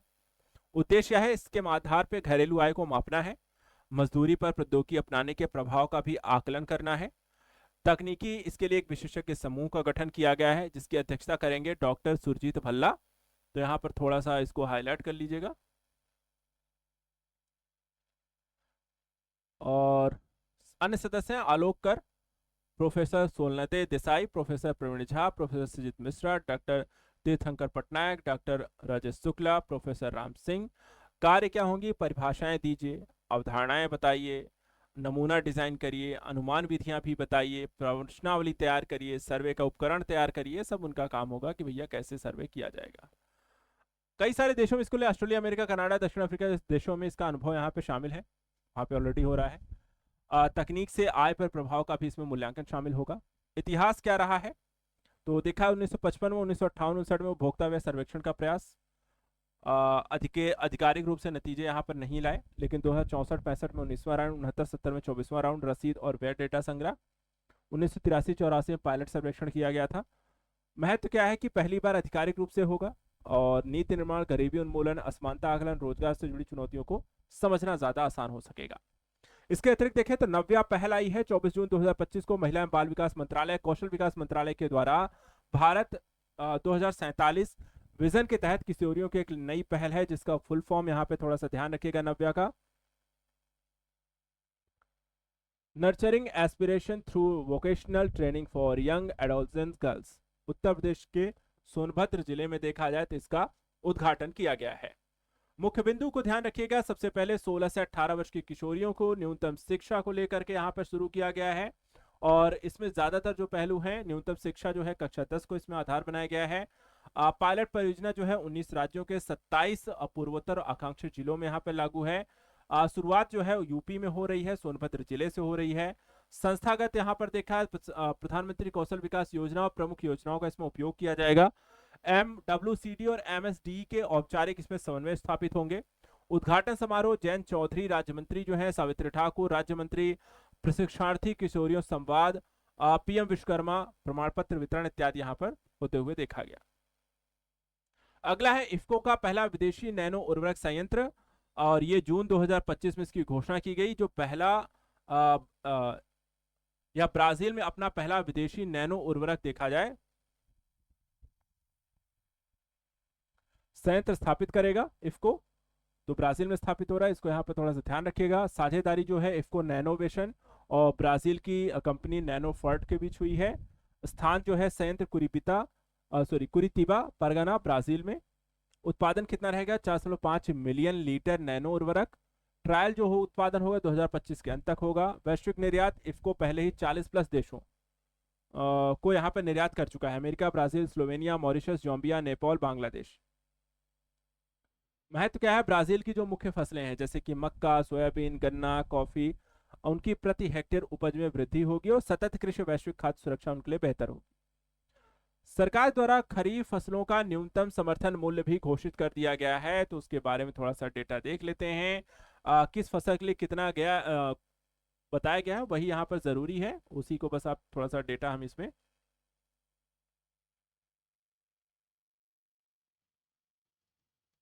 सबको हाईलाइट कर लो। सारी फसलों, किसी के बारे में कुछ भी पूछा जाता है तो आपको पता होना चाहिए। एक एक करके देख लेते हैं। धान और मोटा अनाज। धान जो है सामान्य 2369 प्रति क्विंटल। धान ग्रेड ए 2389 प्रति क्विंटल। मक्का का 2400 प्रति क्विंटल 175 रुपए की वृद्धि। बाजरा 2775 प्रति क्विंटल 150 रुपए की वृद्धि। ज्वार हाइब्रिड 3669 प्रति क्विंटल 328 रुपए की वृद्धि। ज्वार मालदंडी को देखा जाए 3749 प्रति क्विंटल। रागी 4886 प्रति क्विंटल 596 रुपए की वृद्धि। दलहन की बात करते हैं। अरहर तुअर 8000 प्रति क्विंटल 450 रुपए की वृद्धि। मूंग 8768 प्रति क्विंटल 86 रुपए की वृद्धि। उड़द 7800 प्रति क्विंटल 400 रुपए की वृद्धि। तिलहन की बात कर लेते हैं तो मूंगफली 7263 प्रति क्विंटल 480 रुपए की वृद्धि। सूरजमुखी बीज 7721 प्रति क्विंटल 441 रुपए की वृद्धि। सोयाबीन पीला 5328 प्रति क्विंटल 436 रुपए की वृद्धि। इसके अलावा देख लेते हैं तिल का 9846 प्रति क्विंटल 579 की वृद्धि। राम तिल 9537 प्रति क्विंटल 820 की वृद्धि। सर्वाधिक वृद्धि इसमें राम तिल में हुई है। कपास मध्यम रेशा 7710 प्रति क्विंटल 589 रुपए की वृद्धि। लंबा रेशा 8110 प्रति क्विंटल 589 रुपए की वृद्धि। विशेष उल्लेख सर्वाधिक वृद्धि राम तिल में 820 रुपए प्रति क्विंटल की। अन्य प्रमुख वृद्धि रागी में 596, कपास 589 और तिल 579 की रही है। इसके अलावा 10वां अंतर्राष्ट्रीय व्यापार मेला 2025, यहाँ पे देखिए 9 से 13 मई 2025 को कहाँ हुआ है? भ्रिकुटी मंडप नेपाल। और उद्घाटन किसके द्वारा किया गया था भैया? यहाँ पे आप देख सकते हैं नेपाल के वाणिज्य मंत्री दामोदर भंडारी के द्वारा। अब फिलहाल तो ऐसे कोई भंडारी रह नहीं गए हैं, सबका इस्तीफा हो गया है। भागीदारी जो की है वो नेपाल, चीन, यूक्रेन, बांग्लादेश, टर्की सहित देशों ने 120 मंडप थे। चीन के 40 स्टॉल खुद ही यहाँ पर चीन अकेले लगा के बैठा हुआ था, बाकी सबको कहा कि भैया 10 20 ले लो। प्रदर्शित उत्पाद यहाँ पे चीन के सबसे ज्यादा थे। ईवी वाहन थे, इलेक्ट्रॉनिक सामान, कृषि उपकरण, कपड़े हैं, घरेलू सजावट, तिब्बती धूपबत्ती इत्यादि थे। नेपाल के लकड़ी की मूर्तियां थीं, आभूषण, अनुष्ठानिक बर्तन, हिमालयी जड़ी बूटियां, चाय, कॉफी, मसाले, प्रसंस्कृत कृषि उत्पाद, नेपाली हस्तशिल्प और कपड़े, सब कुछ यहाँ पर नेपाल का था। अगला है कि भारत ने कुल निर्यात कितना किया 2024-25 में, उसको लेकर के एक डेटा आया है। और डेटा ही भैया हमें यहाँ पर देख लेना है। डेटा बहुत जरूरी है, बिना डेटा के कुछ यहाँ पर होना जाना है नहीं। तो डेटा क्या कहता है कि हमने निर्यात कितना किया? तो कहते हैं 824.9 अरब अमेरिकी डॉलर का। पिछला कितना था? तो 778.1 अरब अमेरिकी डॉलर का। वृद्धि कितनी हुई है? 6.01% की। चलो एक नया इतिहास हमने बना दिया, हमारा निर्यात बढ़ रहा है। सेवा निर्यात इसमें कितना था? 341.1 अरब अमेरिकी डॉलर का 2023-24 में था। 2024-25 में उससे भी ज्यादा हमने किया, 327.5 अरब अमेरिकी डॉलर का। वृद्धि कितनी हुई? 13.6 अरब डॉलर का। केवल मार्च में, इस साल अगर देखा है तो 35.6 अरब अमेरिकी डॉलर मार्च 2024 तक हम कर चुके हैं। और इस तुलना में 18.6% की यहाँ पर हमने ग्रोथ हासिल की हुई है। अन्य डेटा भी यहाँ पर बहुत कुछ बता रहे हैं कि हमने बहुत कुछ और निर्यात किया है। वस्तु देखा जाए पेट्रोलियम को छोड़ करके 352.9 अरब अमेरिकी डॉलर। 2024-25 में 374.1 अरब अमेरिकी डॉलर, तो 6% की वृद्धि। और सबसे उच्चतम गैर पेट्रोलियम वस्तु का निर्यात हमने पिछले साल कर दिया है। भारत का विदेशी ऋण मार्च के अंत तक 2025 का डेटा को बताया गया है कि जारी तिथि 27 जून 2025 जारी करता है आरबीआई। मार्च के अंत तक विदेशी ऋण हो गया है 67.5 बिलियन अमेरिकी डॉलर का, यानी कि 10.1% बढ़ गया है। कुल विदेशी ऋण और जीडीपी का अनुपात हो गया है 19.1%। दीर्घावधि और अल्पावधि जो ऋण है, दीर्घावधि है 601.9 बिलियन अमेरिकी डॉलर का, 60.6 बिलियन डॉलर की वृद्धि हुई है। अल्पावधि जो ऋण है 1 वर्ष का होता है, उससे कम का होता है। हिस्सेदारी 19.1% से घट करके 18.3% पर आ चुकी है। विदेशी मुद्रा भंडार में अल्पावधि ऋण का अनुपात जो है 19.7 से बढ़कर के 20.1%। मुद्रा अनुसार हिस्सेदारी देखा है तो अमेरिकी डॉलर का 54.2%, भारतीय रुपया 31.1%, जापानी येन का 6.2%, विशेष आहरण अधिकार का 4.6%, यूरो का 3.2%। क्षेत्रीय हिस्सेदारी तो गैर वित्तीय निगम 22.5, जमा लेने वाले निगम जैसे केंद्रीय बैंक को छोड़कर 27.5, सामान्य सरकार 22.9, अन्य वित्तीय निगम 9.4%। घटकवार देखा है तो ऋण जो है 34% है, सबसे बड़ा घटक है। मुद्रा व जमा जो है 22.8% है। व्यापार ऋण व अग्रिम जो है 17.8% है। ऋण प्रतिभूतियां 17.7% है। विश्व आर्थिक दृष्टिकोण अद्यतन जुलाई 2025 में देखा जाए तो अंतर्राष्ट्रीय मुद्रा कोष के द्वारा वर्ल्ड इकोनॉमिक आउटलुक अपडेट यहां पे प्रकाशित किया गया है कुछ प्रमुख अर्थव्यवस्थाओं की तुलनात्मक अध्ययन करते हुए, जिसमें बताया गया है कि वैश्विक विकास दर कितनी रहेगी। तो ये 3.3, 3.1 बहुत ज्यादा अंतर होने वाला विश्व में नहीं है। भारत का यहां पर देखा जाए तो ये भी घट गए हैं 6.5, 6.4, 6.4। उन्नत अर्थव्यवस्थाएं देखा जाए तो 1.8, 1.5, 1.6 ये लोग घट ही रहे हैं। प्रमुख क्षेत्र और देश अमेरिका जो है इनका लगातार घट रहे हैं। 2.8, 1.9, 2.0। यूरो देखा है वो 0.9, 1 और 1.2। चीन जो है 4.8, 4.2। रशिया जो है 0.9, 1। तो यहाँ पे बहुत ज्यादा अंतर किसी में है नहीं। उभरते बाजार विकासशील अर्थव्यवस्थाएं यहाँ पर भी घट रहा है 4.3, 4.1, 4.0। सब कोई घट ही रहा है। आने वाला समय इतना वैश्विक यहाँ पर मंदी की ओर भी जा सकता है अगर सब लोग यहाँ पर घटते ही चले जाएं तो ये भी एक समस्या है, इसको भी थोड़ा सा ध्यान देखेंगे। बागवानी फसलों के क्षेत्र एवं उत्पादन द्वितीय अग्रिम अनुमान 2024-25 जारी तिथि 25 जून 2025। जारीकर्ता कृषि एवं किसान कल्याण मंत्रालय। मुख्य बिंदु कुल क्षेत्र का उत्पादन क्षेत्रफल जो है 292.67 लाख हेक्टेयर, 1.8 लाख हेक्टेयर की यहाँ पर वृद्धि हुई है।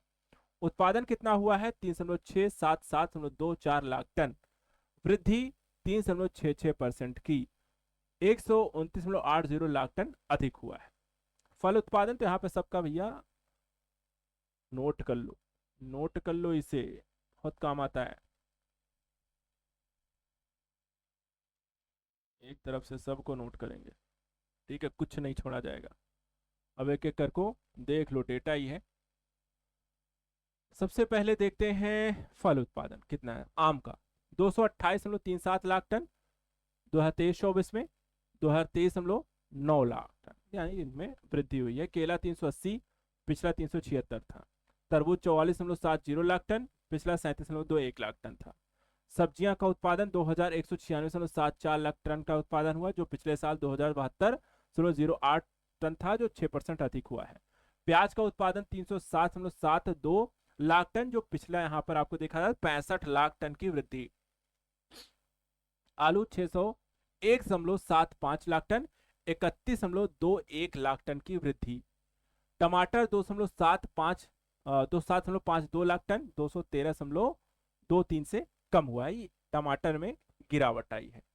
मसाले की बात कर ले तो 123.70 लाख टन, 124.84 से कम है, ये मसाले भी कम हुए हैं। अदरक 25.42 लाख टन, तो इसमें वृद्धि हुई है।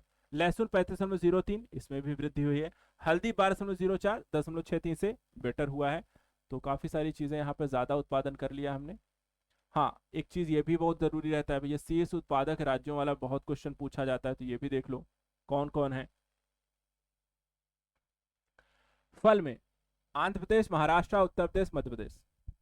सब्जियों में उत्तर प्रदेश, पश्चिम बंगाल, मध्य प्रदेश, बिहार, गुजरात। आलू में उत्तर प्रदेश, पश्चिम बंगाल, बिहार, गुजरात, मध्य प्रदेश। तो यहाँ पर आप देख लो, ठीक है। 2 में उत्तर प्रदेश पहले पे है, 1 में आंध्र प्रदेश पहले पे है।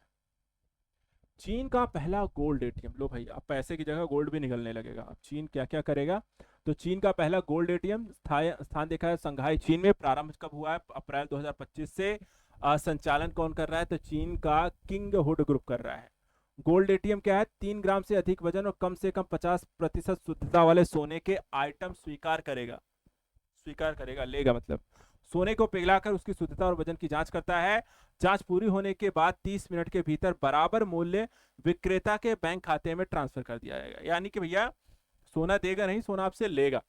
आप सोना जमा करो, खुद ही पिघलाएगा, जांचेगा, जो शुद्धता निकल के आएगी उस हिसाब से पैसा आपके अकाउंट में ट्रांसफर कर देंगे। ठीक है भाई। सोने की तेजी से नकदीकरण होगा, पारदर्शिता, समय बचत होगी, सोने के लेन देन में टेक्नोलॉजी और बैंकिंग का एकीकरण होगा, और यह कदम चीन में गोल्ड, फाइनेंशियल टेक्नोलॉजी और डिजिटल बैंकिंग के मेल का यहाँ पर उदाहरण बन जाएगा। भारत प्रोजेक्ट 2025, 19 अप्रैल 2025 को प्रारंभ करते हैं। घोषणा किसके द्वारा की गई? केंद्रीय वाणिज्य एवं उद्योग मंत्री पीयूष गोयल के द्वारा की जाती है। आयोजक योर स्टोरी द्वारा राष्ट्रीय पहल। उद्देश्य क्या है कि हम टीयर 2 और टीयर 3 ग्रामीण भारत में 10 लाख उद्यमियों को सशक्त बना देंगे। बहुत सही बात है। को पायलट पर एंटरप्रेन्योरशिप यानी उद्यमियों को परामर्श और मार्गदर्शन दिया जाएगा। शिक्षा, आपके स्किलिंग, प्रशिक्षण, नई स्किल सिखाई जाएगी। भारत आइडियाथॉन नए स्टार्टअप आइडियाज को सामने लाएगा। भारत स्पार्क से नवाचार और स्टार्टअप्स को बढ़ावा देगा। इसके अलावा देखा है शुरू कर फंडिंग और संसाधन को उपलब्ध कराएगा। ये सारी चीजें यहाँ पर होंगी। इसके अलावा जमीनी स्तर पर नवाचार, उद्यमशीलता को प्रोत्साहन, स्टार्टअप इकोसिस्टम को मजबूत करना, ग्रामीण और छोटे शहरों में आर्थिक विकास और आत्मनिर्भरता को बढ़ावा देने जैसे कार्य भी इसमें किए जाएंगे।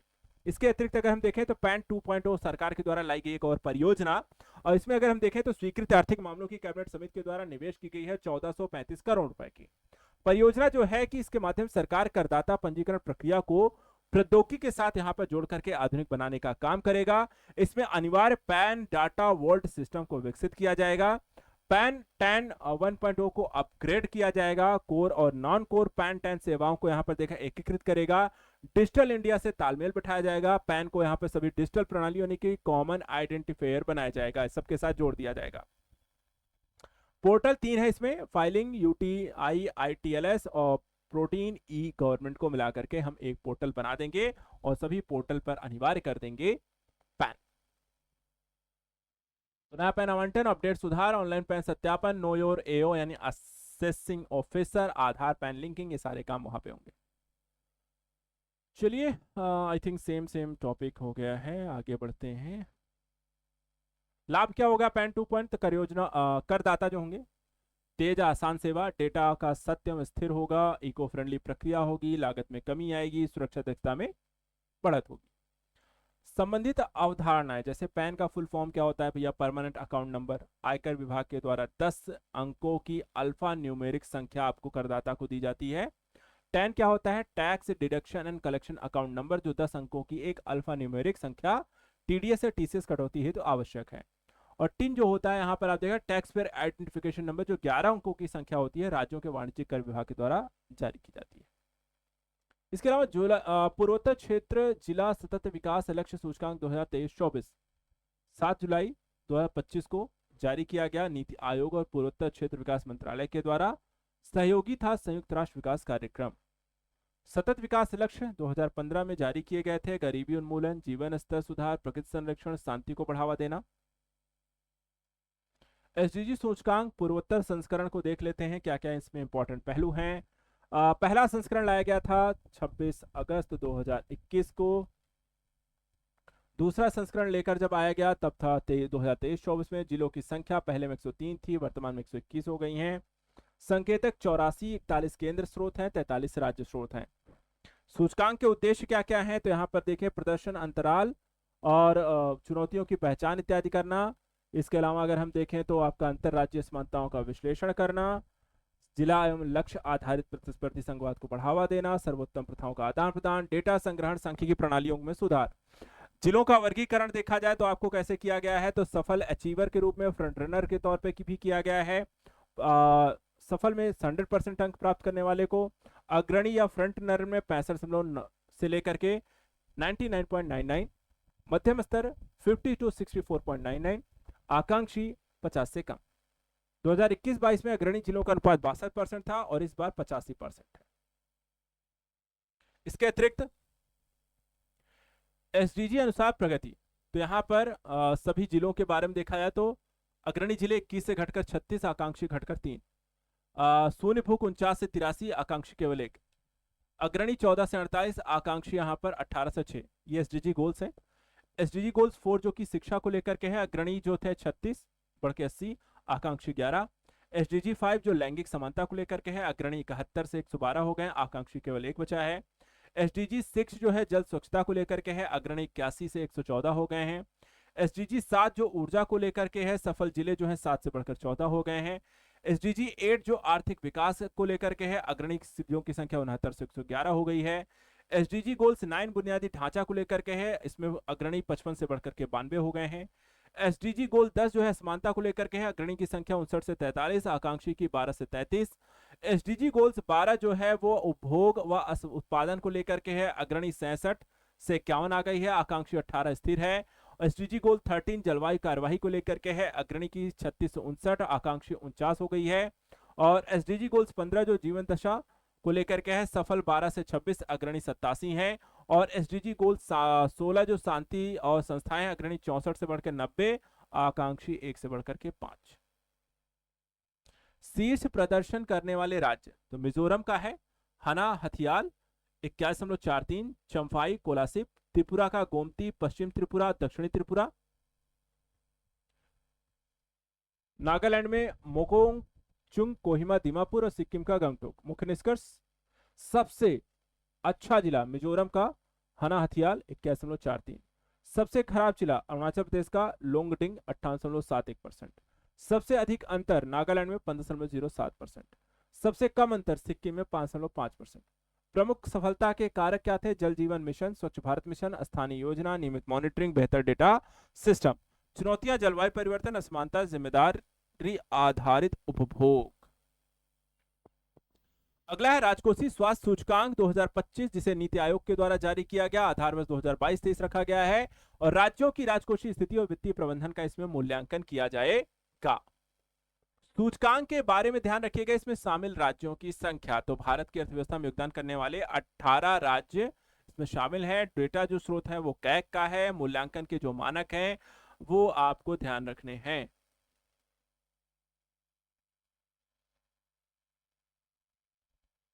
सकल राज्य घरेलू उत्पाद, कुल सार्वजनिक व्यय, कर, गैर कर राजस्व, पूंजीगत व्यय और ऋण वहनीयता और राजकोषीय स्थिरता। निष्कर्ष क्या निकलता है इसका? कहते हैं इसमें जो शीर्ष प्रदर्शन करता राज्य है उसमें उड़ीसा, छत्तीसगढ़, गोवा और झारखंड है। इनका स्कोर कितना है? 7.8 उड़ीसा का है। विशेषताएं क्या रही कि जीएसडीपी का 4% पूंजीगत व्यय, प्रभावी गैर कर राजस्व संग्रह, राजस्व अधिशेष, ब्याज भुगतान केवल 7% राजस्व प्राप्तियों का। अग्रणी जो फ्रंट रनर राज्य हैं उसमें है महाराष्ट्र, उत्तर प्रदेश, तेलंगाना, मध्य प्रदेश, कर्नाटक। विशेषताएं क्या हैं?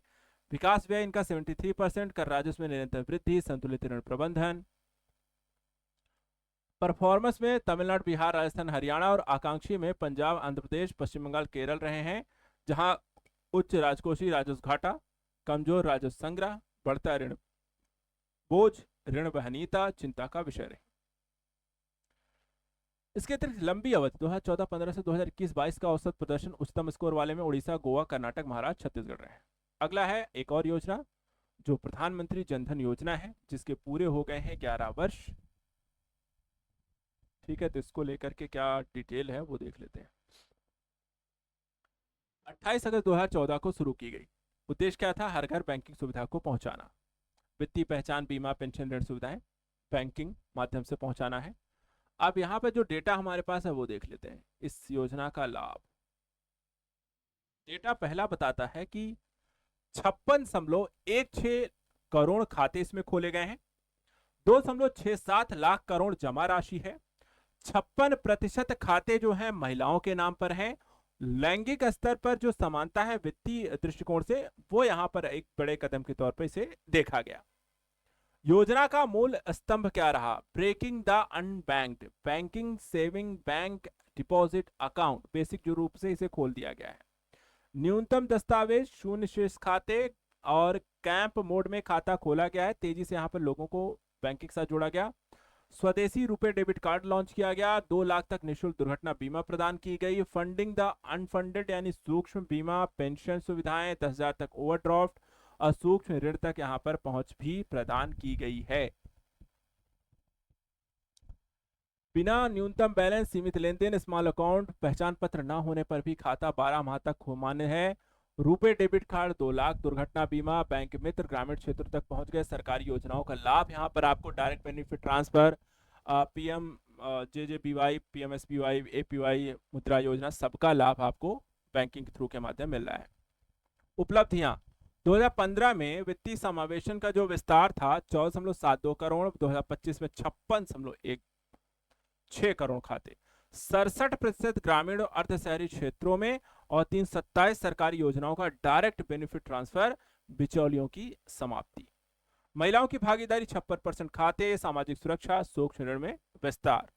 जमा राशि 2015 में 15,670 करोड़ थी, 2025 में बढ़कर हो गई है 2.67 लाख करोड़।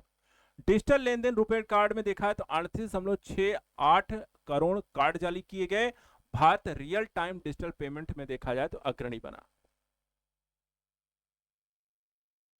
इसके बाद प्रधानमंत्री मुद्रा योजना की 10वीं वर्षगांठ आपको देखने को मिली 8 अप्रैल 2015 को।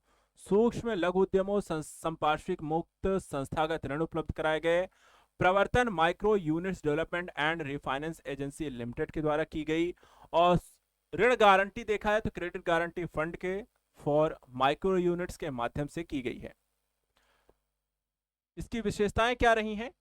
केंद्रीय क्षेत्र की योजना, अनुसूचित वाणिज्यिक बैंक, आरआरबी, एनबीएफसी, एमएफआई के माध्यम से पुनर्वित्त सुविधा, केवल एमएलआई को उधार नहीं है, लाभ यह है संपार्श्विक, कोई प्रसंस्करण शुल्क नहीं, लचीली पुनर्भुगतान शर्तें, मुद्रा कार्ड, कार्यशील पूंजी, डेबिट कार्ड जैसी सुविधाएं।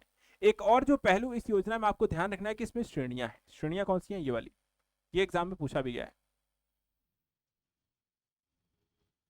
ठीक है, तो शिशु में 50,000 तक, किशोर में 50,000 से 5 लाख, तरुण में 5 लाख से 10 लाख तक यहाँ पर वित्तीय स्थिति आपको बताई गई है। कुछ यहाँ पर आपको 10 वर्षों में कुछ उपलब्धियां हासिल की गई हैं, उसका यहाँ पर डेटा दिया गया है, तो वो भी थोड़ा सा देख लीजिए। सबसे पहली चीज तो 52 करोड़ ऋण वितरित हुए हैं, 32.1 लाख करोड़ से अधिक का वितरण हुआ है। 100 मिलियन प्रथम बार ऋण लेने वाले हैं। एमएसएमई ऋण 2014 में 8.5 लाख करोड़ था, जो बढ़ करके 27.25 लाख करोड़ हो गया है। समावेशी बाकी वित्तीय पहुंच हमारी जो है 68% लाभार्थी महिलाएं हैं। महिला ऋण वितरण जो है 13% CAGR वृद्धि देखी गई।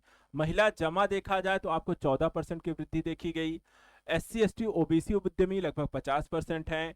अल्पसंख्यक उद्यमी की बात करें तो 11% है। महामारी के दौरान अगर हम देखें, इसका लाभ जो है कि शिशु ऋण के तहत 2% का ब्याज भुगतान चूक रोकने और आजीविका बचाने में मदद करता है। ऋण मांग का परिवर्तन भी देखने को मिला। शिशु ऋण में 92% से घटकर 63%, किशोर ऋण में देखा जाए तो 5.9% से बढ़ करके 44.7%। तरुण ऋण जो है लगातार वृद्धि उद्यमों के विस्तार का संकेत देती है। क्षेत्रीय पहुंच बढ़ी है, देखा है तमिलनाडु, उत्तर प्रदेश, कर्नाटक में। प्रति व्यक्ति ऋण देखा जाए तो अग्रणी में त्रिपुरा, उड़ीसा, तमिलनाडु में। और यूटीआईज में बात करें तो जम्मू कश्मीर में आपको सबसे ज्यादा यहाँ पर इसका उपयोग किया गया है। अप्रयुक्त क्षमता देखा है तो बिहार और पश्चिम बंगाल में रही है।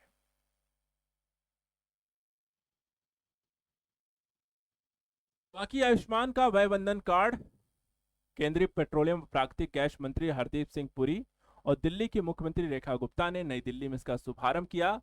एक 100 दिवसीय कार्य योजना है जिसमें 70 वर्ष से अधिक के वरिष्ठ नागरिकों को इस योजना का लाभ मिलेगा। इसमें एक स्वास्थ्य कवर दिया जाएगा, 5 लाख तक का निःशुल्क स्वास्थ्य कवर है। वरिष्ठ नागरिक पहले से आयुष्मान भारत प्रधानमंत्री आरोग्य योजना के तहत कवर ये प्राप्त कर रहे हैं, उन्हें अतिरिक्त 5 लाख का टॉप अप कवर भी इसमें मिलेगा। लाभार्थी दिल्ली सहित पूरे देश के वरिष्ठ नागरिक।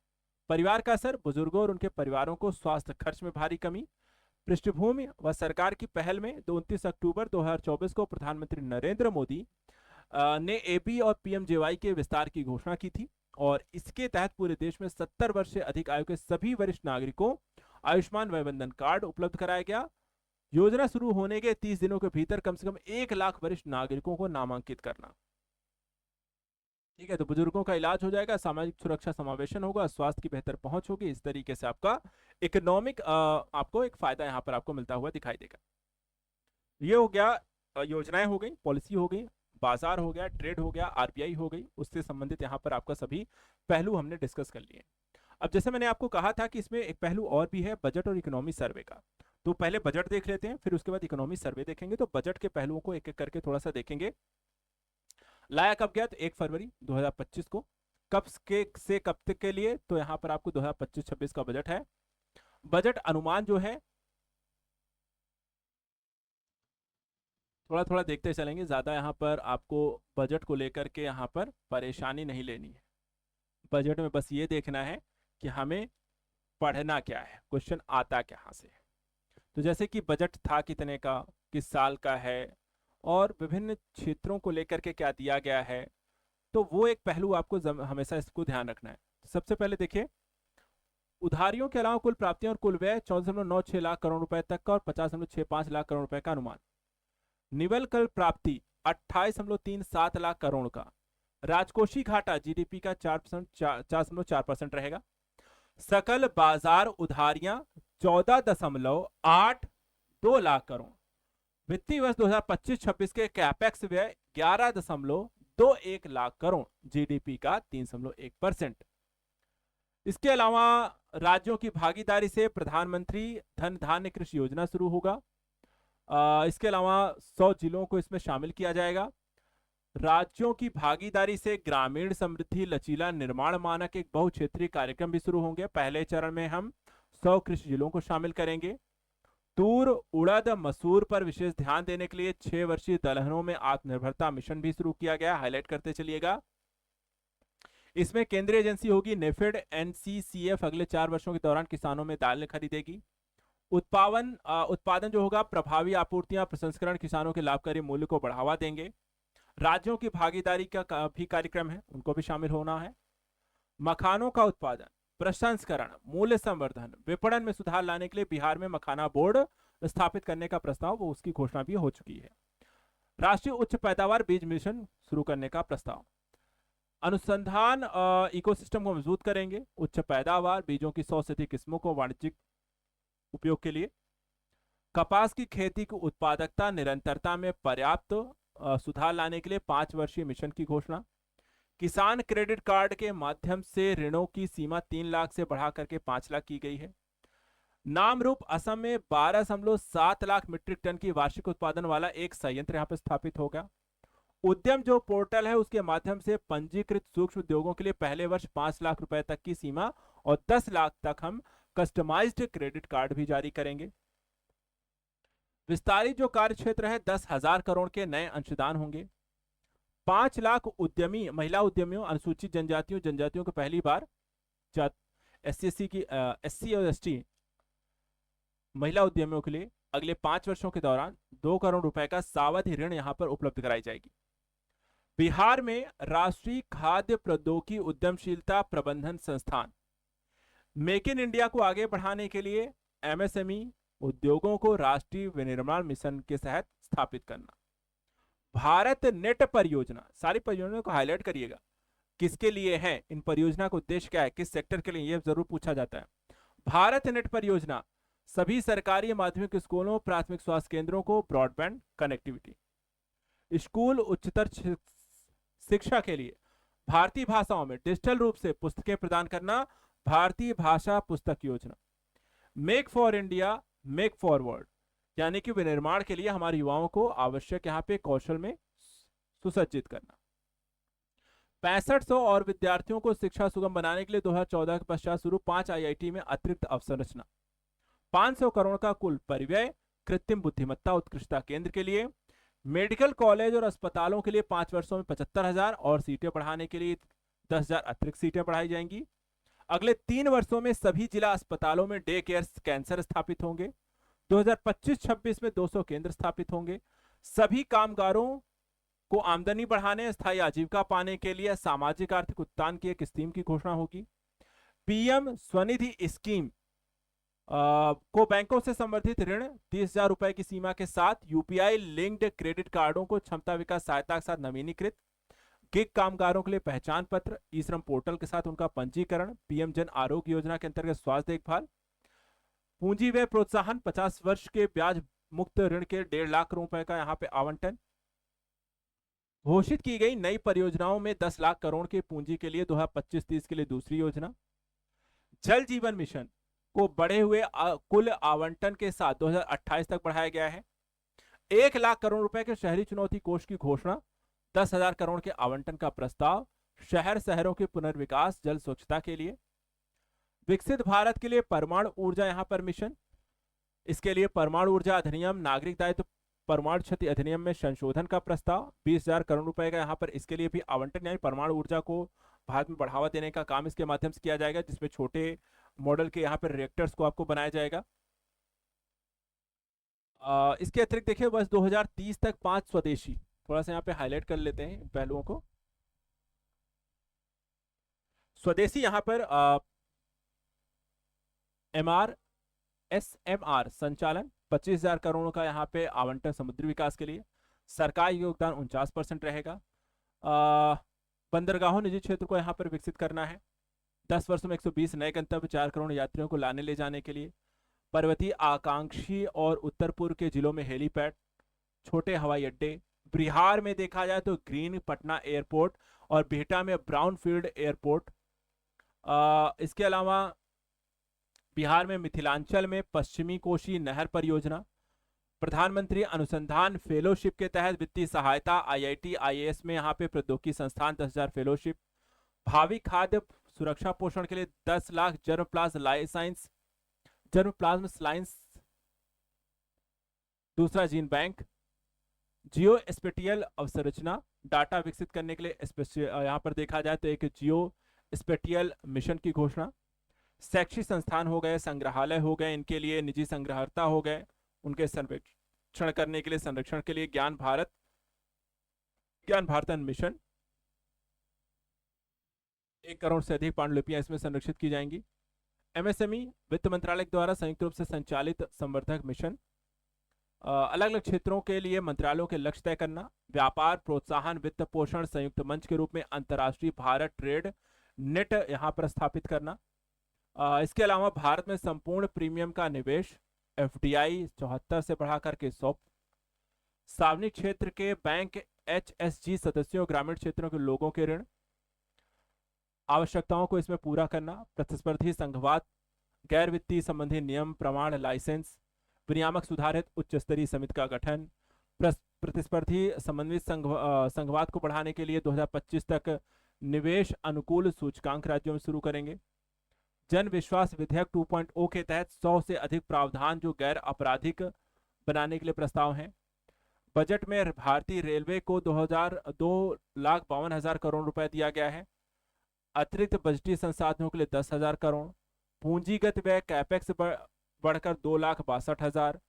देश को अगले 2 से 3 वर्षों में 200 नई वंदे भारत, 100 अमृत ट्रेनें, 50 नमो भारत रैपिड, 17,500 सामान्य non AC coach. Gender busting की बात करें 2024-25 में 6.8% से बढ़कर 2025 हो गया है। महिलाओं बालिकाओं के कल्याण के लिए 4.49 लाख करोड़ का बजट। 3.27 लाख करोड़ से 37.25% की वृद्धि हुई है। प्रत्यक्ष कर की बात करें तो नई कर व्यवस्था, 12 लाख रुपए तक की आय पर कोई आयकर नहीं देना होगा।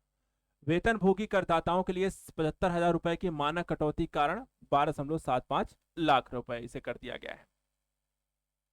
ये आप यहाँ पे देख सकते हैं। 4 से 8 लाख 5%, 8 से 12 लाख 10%, 12 से 16 लाख 15%, 16 से 20 लाख 20%, 20 से 24 लाख 25%, 24 लाख से अधिक 30%। नई कर व्यवस्था को संशोधित कर नियमानुसार यहाँ पर। अब चलिए यहाँ पर देखा जाए तो 2024-25 की आर्थिक समीक्षा को भी लेकर के क्या महत्वपूर्ण रहा इस दौरान, क्या क्या यहाँ पर आर्थिक समीक्षा में क्या डेटा यहाँ पर आपको दिया गया है। तो 31 जनवरी 2025 को केंद्रीय वित्त कॉर्पोरेट कार्य मंत्री निर्मला सीतारमण के द्वारा आर्थिक समीक्षा 2024-25 प्रस्तुत की गई है, जिसमें कई सारे यहाँ पर आपको डेटा एक तो प्रस्तुत किया गया है,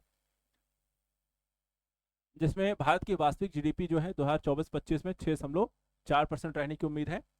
जीवीए जो है 2025 में 6.4% रहेगी।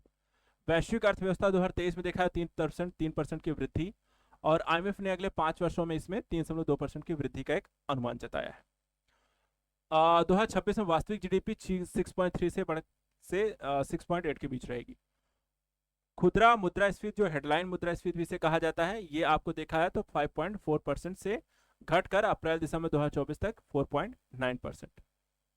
भारत की 7वीं सबसे बड़ी यहाँ पर वैश्विक सेवा निर्यात में हिस्सेदारी हो गई है। गैर पेट्रोलियम और गैर रत्न आभूषण निर्यात जो है 9.1% रहा। इसके अलावा जीडीपी तथा बीएसई बाजार पूंजी संग्रह अनुपात 2024 में 136% यहाँ पर आपको बढ़ गया है।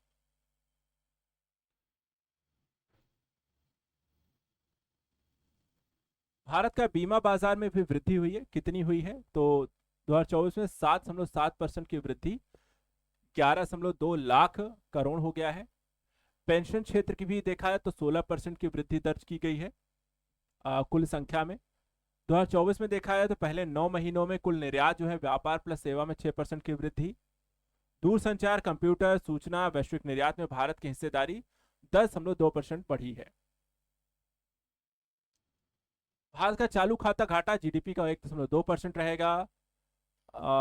और चीजें यहाँ पर देख लेते हैं क्या क्या है, जो डेटा है वही बस हमें यहाँ पर ध्यान रखना है।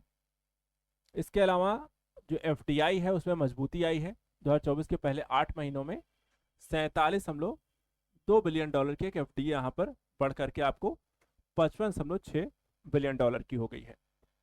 विदेशी मुद्रा भंडार अभी हमने देखा है तो अपडेटेड अभी आपको मैंने करंट में पढ़ा दिया है। इसके अलावा जो है मुद्रास्फीति 2024 5.7% रही। 2022 में ये 8.7% के शीर्ष पर थी।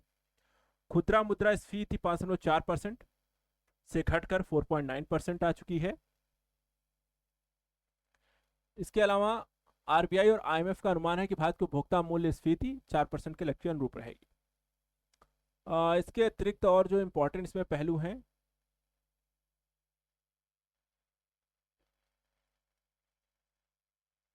यहाँ पे कुछ पहलुओं को देख लेते हैं। जैसे कि कहा गया कि रेलवे परिवहन संपर्क अप्रैल नवंबर 2024 के दौरान 2031 किलोमीटर थी। 2024 में ये 17 जोड़ी वंदे भारत इसमें ट्रेन शुरू किया गया है। सड़क नेटवर्क देखा है 5,853 किलोमीटर राष्ट्रीय राजमार्ग का निर्माण हुआ है। औद्योगिक गलियारा विकास के तहत चरण 1 में हमने 383 भूखंड औद्योगिक उपयोग आवंटित किए। रकबा जो है 3,788 एकड़ हो गया है। परिचालन दक्षता हमारी सुधार हुई है। प्रमुख पत्तनों पर कंटेनर टर्न अराउंड अवधि जो है औसतन कमी दर्ज की गई है, जो पहले 48.1 घंटे से होकर के ये 2025 में 30 घंटे पर आ चुके हैं। इसके अतिरिक्त सौर और पवन ऊर्जा नवीनीकरण में हमने बेहतर किया है 15.8% की। स्थापित क्षमता हमारी 37% की यहाँ पे वृद्धि हुई है। इसके अतिरिक्त और इसमें देखा है तो 4G मोबाइल सेवाओं की सुविधा के प्रयास किए जा रहे हैं। 2024 तक हमने 10,700 गाँव में ये सुविधा शुरू कर दी है। अब तक 12 करोड़ परिवारों को यहाँ पे नल से पेयजल की सुविधा भी दी जा रही है। स्वच्छ भारत मिशन ग्रामीण चरण 2 के अंतर्गत अगर हम देखें तो अप्रैल से नवंबर 2024 के बीच 1.92 लाख गाँव को ओडीएफ प्लस घोषित किया गया है और कुल संख्या इनकी हो गई 3.64 लाख। शहरी क्षेत्रों में प्रधानमंत्री आवास योजना के तहत 89 लाख आवासों का निर्माण हुआ है। विद्युत और निर्माण मजबूत विकास से संचालित औद्योगिक क्षेत्र वित्त वर्ष 2024-25 में 6.2% की वृद्धि दर्ज की गई है। सरकार चौथे स्मार्ट विनिर्माण उद्योग संवर्धन योजना को सक्रियता से बढ़ावा दे रही है और समर्थ उद्योगों केंद्र को स्थापना करने में मदद कर रही है। तो ये सारी चीजें यहाँ पर। और ऑटोमोबाइल देखा जाए तो 12% की 12.5% की वृद्धि ऑटोमोबाइल सेक्टर में हुई है। इलेक्ट्रॉनिक में देखा जाए तो 17.5% की वृद्धि हुई है। स्मार्टफोन में अगर हम देखें तो यहाँ पर 99% स्मार्टफोन अब घरेलू स्तर पर बन रहे हैं। औषधि उत्पादन में देखा जाए तो 4,17,000 करोड़ का यहाँ पर उत्पादन रहा है। पिछले 5 वर्षों में औसतन 10.1% की वृद्धि। आईपीओ में देखा है तो विश्व भर में 10 पेटेंट फाइलें हमने की हैं। सूक्ष्म लघु उद्यम क्षेत्र में यहाँ पे गतिशील रहा है। 50,000 करोड़ रुपए के यहाँ थे आत्मनिर्भर भारत कोष एमएसएमई सेक्टर के लिए। इसके अतिरिक्त अगर हम देखें और कुछ इंपॉर्टेंट, हाँ पर्यटन क्षेत्र में देखिए तो 5% की यहाँ पर आपको वापस से जो है पर्यटन हमारा बेहतर हो रहा है। कृषि क्षेत्र में 16% का यहाँ पर आपको देखें सकल घरेलू उत्पाद में कृषि का योगदान जो है 16%। पीएम किसान के तहत 11 करोड़ से अधिक किसानों को लाभ मिला है। 23.61 लाख किसान मानधन के तहत नामांकित हुए हैं। गैर जीवाश्म ईंधन स्रोतों के बारे में अगर आप देखें तो यहाँ पर 2,13,701 मेगावाट की क्षमता बिजली उत्पादन करने की सफलतापूर्वक हुई है। 2030 तक 50% तक पहुंचेंगे और इसमें 46.8% की वृद्धि का अनुमान जताया गया है। इसके अलावा 2.29 बिलियन टन कार्बन डाइऑक्साइड समतुल्य का अतिरिक्त कार्बन सिंक भारत सरकार बनाने जा रही है। देखा जाए तो भारतीय वन संरक्षण के तहत 2005 से 2023 के बीच। इसके अलावा 440 बिलियन अमेरिकी डॉलर का यहाँ पे लाइफ के प्रयासों उपाय कम खपत और कम कीमत के माध्यम से विकसित किया गया है। इतनी हमने बचत की है। केंद्र सरकार का सामाजिक सेवा व्यय 2021 से वित्त वर्ष 2025 तक 15% की यहाँ पर चक्रवृद्धि वार्षिक वृद्धि। इसके अतिरिक्त अगर हम देखें और इम्पोर्टेंट पहलू आपका स्वास्थ्य व्यय में सरकारी स्वास्थ्य व्यय की हिस्सेदारी 29% से बढ़कर 48% हो गई है। और आउट ऑफ पॉकेट एक्सपेंडिचर जो है 62.6% से घट करके 39.4%। आयुष्मान भारत प्रधानमंत्री जन आरोग्य योजना ने परिवारों के जेब पर जो पड़ने वाला यहाँ पर खर्च था 1.25 लाख करोड़ से अधिक यहाँ पर बचत की है। बेरोजगारी दर की यहाँ पर बात कर लेते हैं। 2017-18 जुलाई जून में 6% की तुलना में घटकर 2023-24 में 3.2% रह गई है। 10 से 24 वर्ष आयु के 26% जनसंख्या होने के साथ भारत वैश्विक स्तर पर सबसे युवा राष्ट्र भी है। इसके अलावा अन्य जो फैक्ट हैं,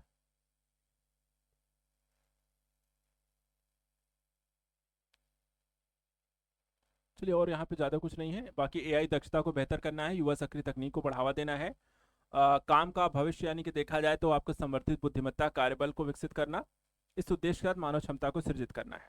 तो ये आपका आर्थिक सर्वेक्षण, बजट और योजनाएं, पॉलिसी, ट्रेड, व्यापार, बैंकिंग को लेकर के आर्थिक परिदृश्य का घटनाक्रम कंप्लीट होता है। नेक्स्ट वीडियो में हम कुछ और ऐसे इंपॉर्टेंट घटनाक्रम को लेकर के डिस्कस करेंगे। आज के लिए इतना है। Thank you so much and good luck.